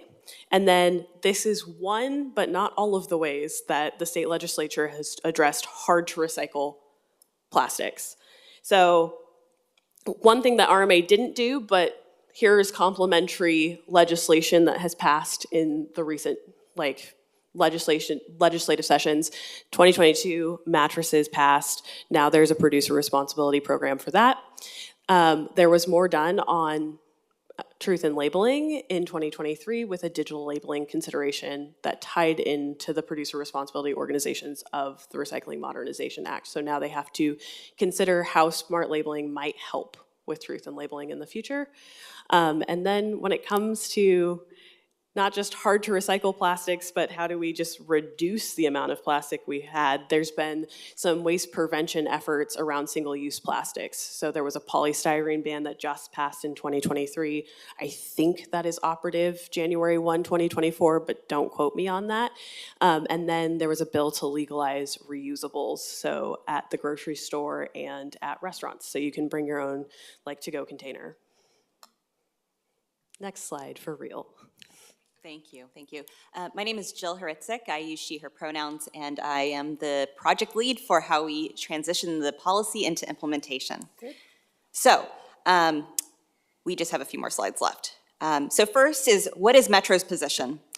We have engaged with local partners, it's community partners and local government partners, and our Regional Waste Advisory Committee to develop a shared position statement that describes Metro and area, cities, and counties' values to advance implementation of the Regional Waste Plan. This statement has been a foundation for our comments in the Recycling Modernization Act rulemaking and implementation processes. Next slide, please. In summary, we advocate to build a recycling system for tomorrow. Our communities need a modernized recycling system that provides the opportunity to recycle more than our current system while having trust and confidence materials are being managed responsibly. Information needs to be easy to understand and accessible in multiple formats and languages. The system needs to address barriers to ensure recycling is convenient, accessible, equitable, and efficient, and support upstream waste prevention efforts such as reuse and repair. We want to leverage producer support by moving the cost of the recycling system to producers to reduce ratepayer impacts. This includes investments in addressing contamination at material recovery facilities and public-facing education. We want a recycling system that is stable and resilient, and ultimately we want to ensure items are sent to responsible end markets where people work in safe conditions and are paid living wages, and where items are recycled with the least amount of social and environmental impacts. Lastly, the system should support the development of responsible end markets, including in Oregon and the Pacific Northwest. Next slide, please. We also want to consider about how this intersects with the system facility plan and the timeliness of these projects happening concurrently. So this includes planning of collection depots, incorporating scenarios and leveraging costs to support future investments. And ultimately, the system facilities plan direction will guide the Recycling Modernization Act implementation in the region. Next slide, please. So, Waste Prevention Environmental Services has developed a 3-year strategy for implementation. We won't go into that detail, but I'll just share with the top 5 strategies for this. Number 1 is to continue to align the Recycling Modernization Act with council priorities in the system facilities plan. Number 2, prepare for Recycling Act obligations. Number 3 is prepare for producer responsibility negotiations. Number 4 is coordinating with producer responsibility implementation strategy. This is in coordination with the programs that Jenna just mentioned, like mattress stewardship, paint care, and Oregon e-cycles. And continue partnerships and engagement with our Regional Waste Advisory Committee, local partners, you, and participating in Recycling Council and rulemaking. Next slide, please. So these are the next steps. Next slide. Lots going on, as Jenna said in previous slides, but just so you know the highlights, next month is when the first set of administrative rules for producer responsibility, local government compensation, and the recycling list go to the Environmental Quality Commission. Following in the spring is when the producer responsibility organizations submit their program plans. And then the fall, the second set of administrative rules go to the Environmental Quality Commission. So that July 1st, 2025, the Recycling Modernization Act becomes operative to the public, while the following year, multifamily recycling requirement becomes operative. Next slide, please. So all of this in summary brings us to our discussion today. And so what we ask is, does the council have any questions or feedback regarding the Recycling Modernization Act? And are there topics the council would like to consider for future legislative positions with regards to the Recycling Modernization Act? Great, thank you so much. We'll start with Councilor Nolan. Couple related questions. Thanks, Madam President. Has funding actually been appropriated by the legislature to DEQ for dissemination to local governments? Councilor Nolan, it's not going to be DEQ who is the one administering the funds. It will be the producer responsibility organizations that will be administering the funds. It'll come for the producers, go to the producer responsibility organization, and then go to local governments. And so this is where the Recycling Council comes into play. They will be approving the different plans for those monies and funds from the producer responsibility organization. So there has been money allocated by the state legislature to DEQ for the implementation activities related to the Recycling Modernization Act. But as far as the increased capacity and the increased recycling and collection that RMA is trying to get to, that comes from the producer responsibility organizations. And those funds have not been collected yet. Follow up. Which means if it comes from the PRO, does that mean it is paid into the PRO by the producer? Yes. And the PRO is setting essentially the fee structure for that? Yes, and that has to be approved by DEQ, like how they're setting their fees to the producer responsibility organization.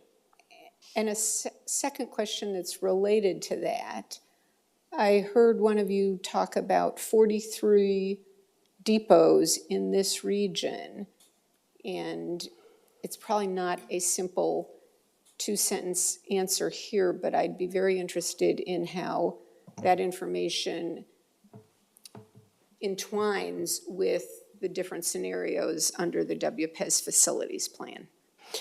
So a quick-ish answer, Counselor Nolan, is that there will be 43 depots. That doesn't mean that they're collecting every material. They could collect a handful of materials off of the producer responsibility list. They could do one single material. And each depot is going to have feedback from local jurisdictions in the area. So in the metro region where there is a proposed 43 depots needed to kind of get the producer responsibility organization to meet their goals of recycling this material, there will be feedback from local, they're prioritizing existing depots. So South and Central, for an ease of an example, make a good depot location, right?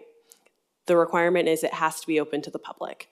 So there could be other collection sites that might do e-cycles or other different like producer responsibility program items that may want to then contract with the producer responsibility organization for more of what's on their list of collectibles. And just to step into the weeds a little bit, in looking at the scenarios for the distributed and the full service scenario, we did assume that those facilities would accept some RMA materials. So in doing that, there is the potential for some of the costs to be lower. And part of that was the idea of convenience and having everything co-located. That was one of the struggles that Andrew had pointed out in Vancouver, BC, which is what is making sure if all these PROs are doing their own collection site, is that actually convenient for the public? How do you ensure that those are co-located? So that's a decision that council will have, you all will have to make around what do you want our role to be in RMA implementation, and do you want our facilities to be a collector in efforts to help reduce costs and provide convenience? Yeah, the only thing I wanted to add is that the producers have to meet a convenience standard. So kind of the way this bill is set up is the state is setting the outcomes and the obligations to the producers that they need to meet. So they need to come up with a plan to do that, and they're right now working to figure out what the elements of that plan might be. They're talking to a lot of folks about what facilities are out there. But we know that, and the idea of 43 kind of came from the idea like the convenience of a post office, right? There'd be one kind of around every corner almost for you. But the producers can come back and they can say, well, here are places where we want to have, where we're going to contract with folks to have this type of depot or that type of depot.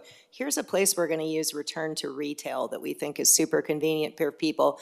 And there's an opportunity that area local governments are very interested in to see if some materials could be collected at the curb through like the Recycle Plus bins. So we know that's a key interest of local governments to look at as they negotiate with the producers around collection options, that may be a way for the producers to meet their obligations. So they're not going to just go out and build 43 depots. And as you all know, it'd be very challenging to do that in the metro region right now, and it's going to cost a different amount of money to do that here as opposed to doing that somewhere else, perhaps in the state. So all these sort of funding formulas will go up through the EQC of different compensation levels. But just saying that the producers have to have a plan, the Recycling Council gets to give feedback on that plan, the DEQ gets to give feedback on that plan, and then ultimately the EQC has to approve those plans. And actually, ultimately, the consumers will decide whether that plan makes sense by either following it and behaving properly or commingling stuff that shouldn't be commingled. That $3 a pop education is going to be stretched pretty thin. Absolutely, and it's going to be a big change, particularly across the state, right? It's going to be a lot of re-education. We saw with China Sword, just the education difference there of things that were no longer allowed in the recycling bin. So it'll be a heavy lift, but hopefully it can be pulled off. I think the other thing is that there will be incentives for the producer responsibility organization to reduce contamination. So. Okay, Councilor Gonzalez. Thank you. Okay, I am in a really interesting pickle right now. I'm in this place of like, why do things take so long? But also, oh my gosh, that's really soon. Does that make sense in terms of like the deadlines for implementation? But all in all, I think it's a good place to be. Thank you for the update.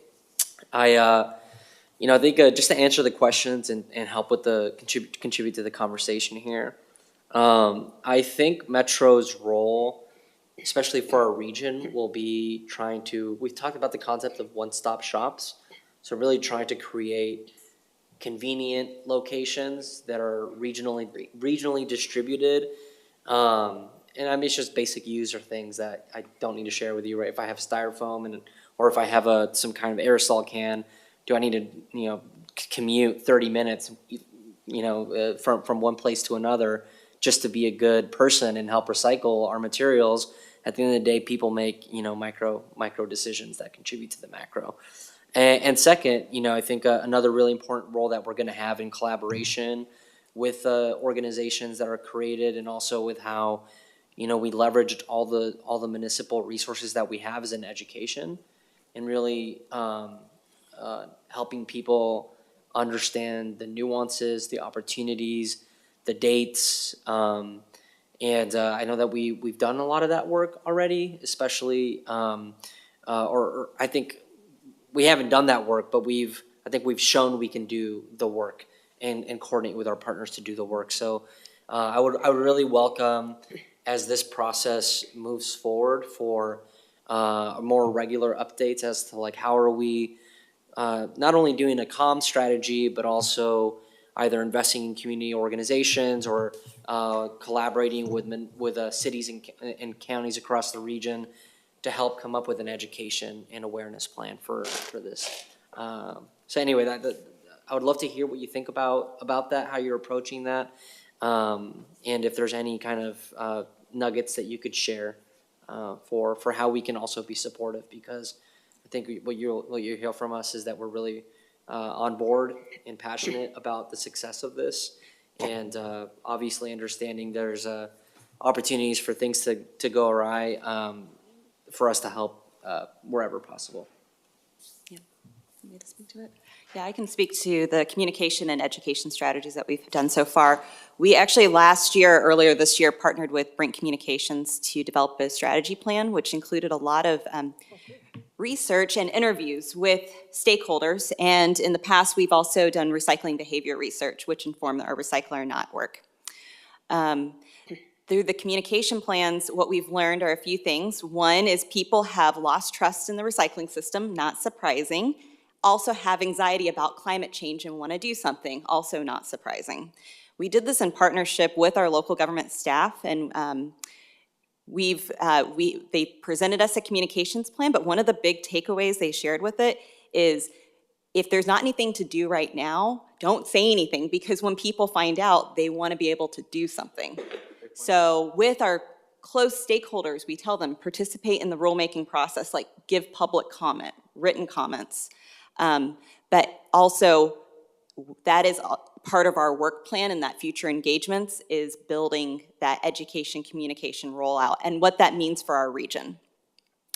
The producer responsibility organizations are also going to be footing the bill and developing statewide educational resources. So this is another interesting part too, because we haven't had this before.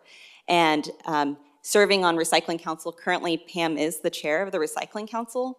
The Recycling Council and local governments are required in this bill to be reviewing those materials as well, to make sure it's easy to understand and it's culturally relevant and it's available in multiple formats and languaes.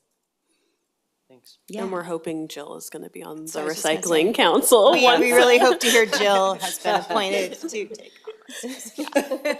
Hope we so, expect. Now that Pam is retiring. If I could ask an extra question. So, in addition to the there are a lot of different sites that already exist with our private sector partners that do different collections, recovery, MRFs, whatever, all that stuff. Is the expectation, or I mean, does Metro have an opportunity to, invite willing partners to leverage their sites, their expertise, their technology to maybe help in this effort? I mean, is that part of the plan, or are you really thinking of creating kind of new things in new areas that might not be in where we already have existing assets as a system. Maybe not as Metro, but as a system. I think it's both. Based on what we heard, just all the different types of systems that were shared with us, that there's a spectrum and people have different ideals when it comes to convenience. And I think there's opportunity for us to consider all the items that you just mentioned. Great, thank you. Because the partnerships was that other theme that really came across to me in looking at the other panels around nonprofits, private, and government coming together to build systems. So that's really going to be at your direction. Love that. Love it. Great. Councilor Rosenthal? Thank you, Interim Chair Lewis. Yeah, one of the things about the Symposium stressed that it's really a combination of working with nonprofits, with for-profits, and with regional entities such as Metro. So each site might be different and have different partnerships. I have a couple questions. The first question is, I'm assuming the answer is yes, that education on reduction is something that can be also funded for this. I think I see nodded heads, so that answers that question. Second question would be, is California working on some similar things? Do they have a similar act because they're the market driver? I mean, they can generate markets, we can't.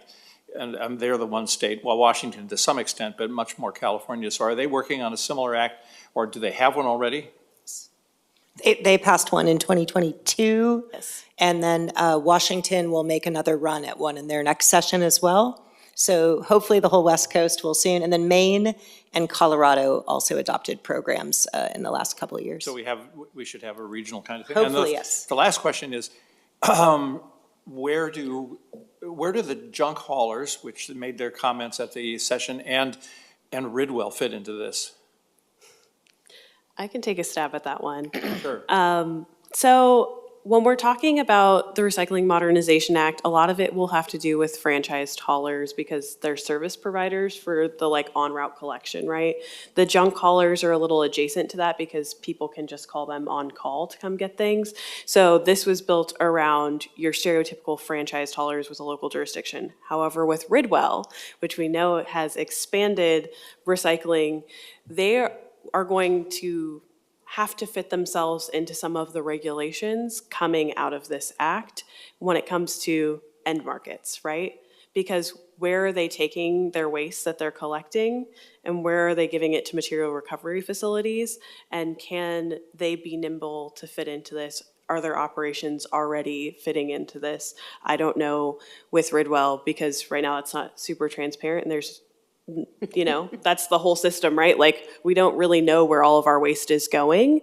So I think when it comes to Ridwell, they will have to mold to be able to hit some of these goals to be able to deliver the materials they're picking up from the residents. So they have until July 25 to figure that out. Yep. And then maybe make tweaks past that if they don't meet it at July 21, 2025. Okay. And then could I just say briefly to answer your education question? So the state actually already requires that all recycling education include a component where you are talking to people about the reduce and reuse. So that's really baked into state law. But one of the exciting things in the program we have not talked about today is there's a grant program that will be set up. In that case, the money will flow from the producers to the state to establish a grant program. And I don't remember what the name at this point is now, but it's all focused on supporting waste reduction and would mean things like schools could get sanitizers, reusable dishware, restaurants, businesses. So the idea is it's actually getting the infrastructure out there to support reduction, particularly around single-use food serviceware.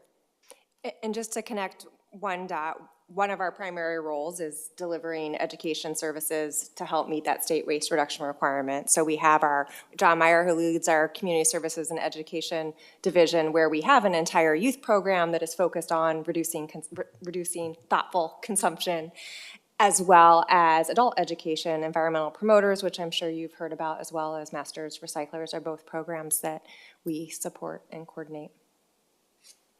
Great, thanks. Wonderful. Well, thank you. And Jenna, when you brought up the regional distribution of the depots like a post office, I'm just going to flag for you not to use that line in West Lynn where we lost a post office. turned into a parking lot. And I never thought I would have to learn how to get a post office back in a city, but local elected officials stood up and got a new post office. But I guess in terms of thinking through the vulnerabilities, in particular of unincorporated urbanized county area, Clackamas and Washington County both, I think we have a role to play to make sure that the depots aren't too far from those urban populations. But otherwise, I think this is a really nice presentation that helps us understand not only our role thinking forward to the next legislative session, but also as an addition to the layering for the regional facilities study and our plan there. So thank you for the information. Thank you, Pam, for being here today. You're welcome. Every day for the past 29 years.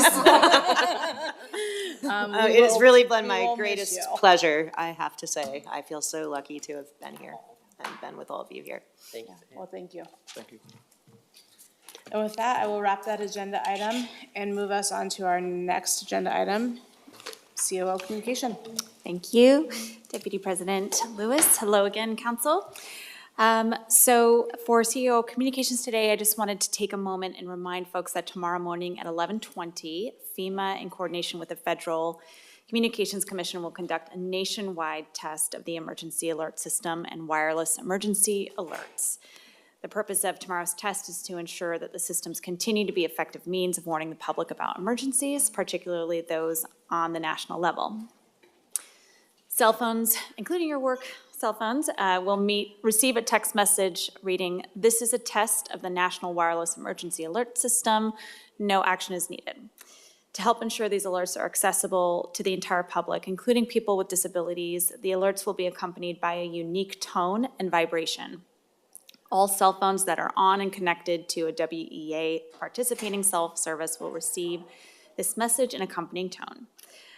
It's scheduled to last approximately 1 minute and will be conducted with the participation of radio and television broadcasters, cable systems, satellite radio, and television providers, and online video providers. So I can't recall a time when we had something like this. I know when I was in grad school for security studies many years ago, they had been talking about trying to align our systems. So this is good news, and hopefully it doesn't scare too many folks. Hopefully everybody's forewarned. And then speaking of emergencies, we are experiencing a small fire at the central transfer station. We have evacuated the facility, and fire is responding. We'll get you some more information on that in the future. But as I think one of our speakers said last week, please don't throw away lithium batteries. I would not be surprised if that were the cause of it this time. So our stations face risk every day that is difficult to manage, but everybody is currently safe. So thank you. Question on that, does Metro Central have the fire robot, or is that only Metro South with the robot? That is a good question. Let me double check. If we have it, on I'd be interested to see how it worked. Yeah, absolutely. Yeah. Any other questions? Nope, okay. Moving on, Councilor Communications. Councilor Rosenthal. I just want to report that, as you know, this is the season of a lot of galas, and Bienestar, which is a partner in some of the housing projects, had a gala this last Friday, and Councilor Gonzalez got quite a prestigious award. I don't remember the exact title of it. He gave a little speech, which was very well received. It was their first one out in the Hillsborough area. It was a little chilly, but otherwise it was a wonderful event. Congratulations, Councilor, on your award. Thanks, Counselor. Yes. Thank you. I hope you bring it to your office so we can all hold it and not drop it. There was no trophy as far as I saw, but he did get a plaque. Councilor Nolan. Somewhat along that line, thank you, Madam President. I attended Urban League's annual event on Friday evening, and there was a remarkable, a truly engaging kind of edge of your seat conversation between the CEO of the Urban League, Nakenge Harmon Johnson, and the recipient of their Outstanding Citizen Award, Rukaya Adams. I have asked for a copy of that part of the program because if you're interested, it's worth the 15 minutes just to watch these two leaders who both grew up in Albina talk about their paths to the the complementary leadership positions they've got and their vision of the future. It's directly related to a lot of the work we do here. I was delighted to be there. Councilor Gonzalez? Thank you, Deputy President Lewis. Yesterday was the R1 Act meeting, and there was a full agenda. We actually did not get to all of it because Travis Brower from ODOT HQ in Salem came to present on revenue and the forecast of revenue and the kind of the corollary cuts that come with that. And there was like 20, basically everyone on the committee wanted to say something. And so the some pretty important things came off the agenda, which will need to be taken up again in November. But we had a long conversation about revenue and also a presentation from the Hood River Authority on their bridge. It's just a small update as to the design, and obviously funding is also a big question on that project. But wanted to bring everyone up to speed that revenue and the future of revenue, revenue share, project prioritization, safety, misalignment the misalignment of policy priorities, but where the money's going, and in terms of realizing the goals that we have, it's really top of mind, what I could tell from the comments that people made. So, yeah.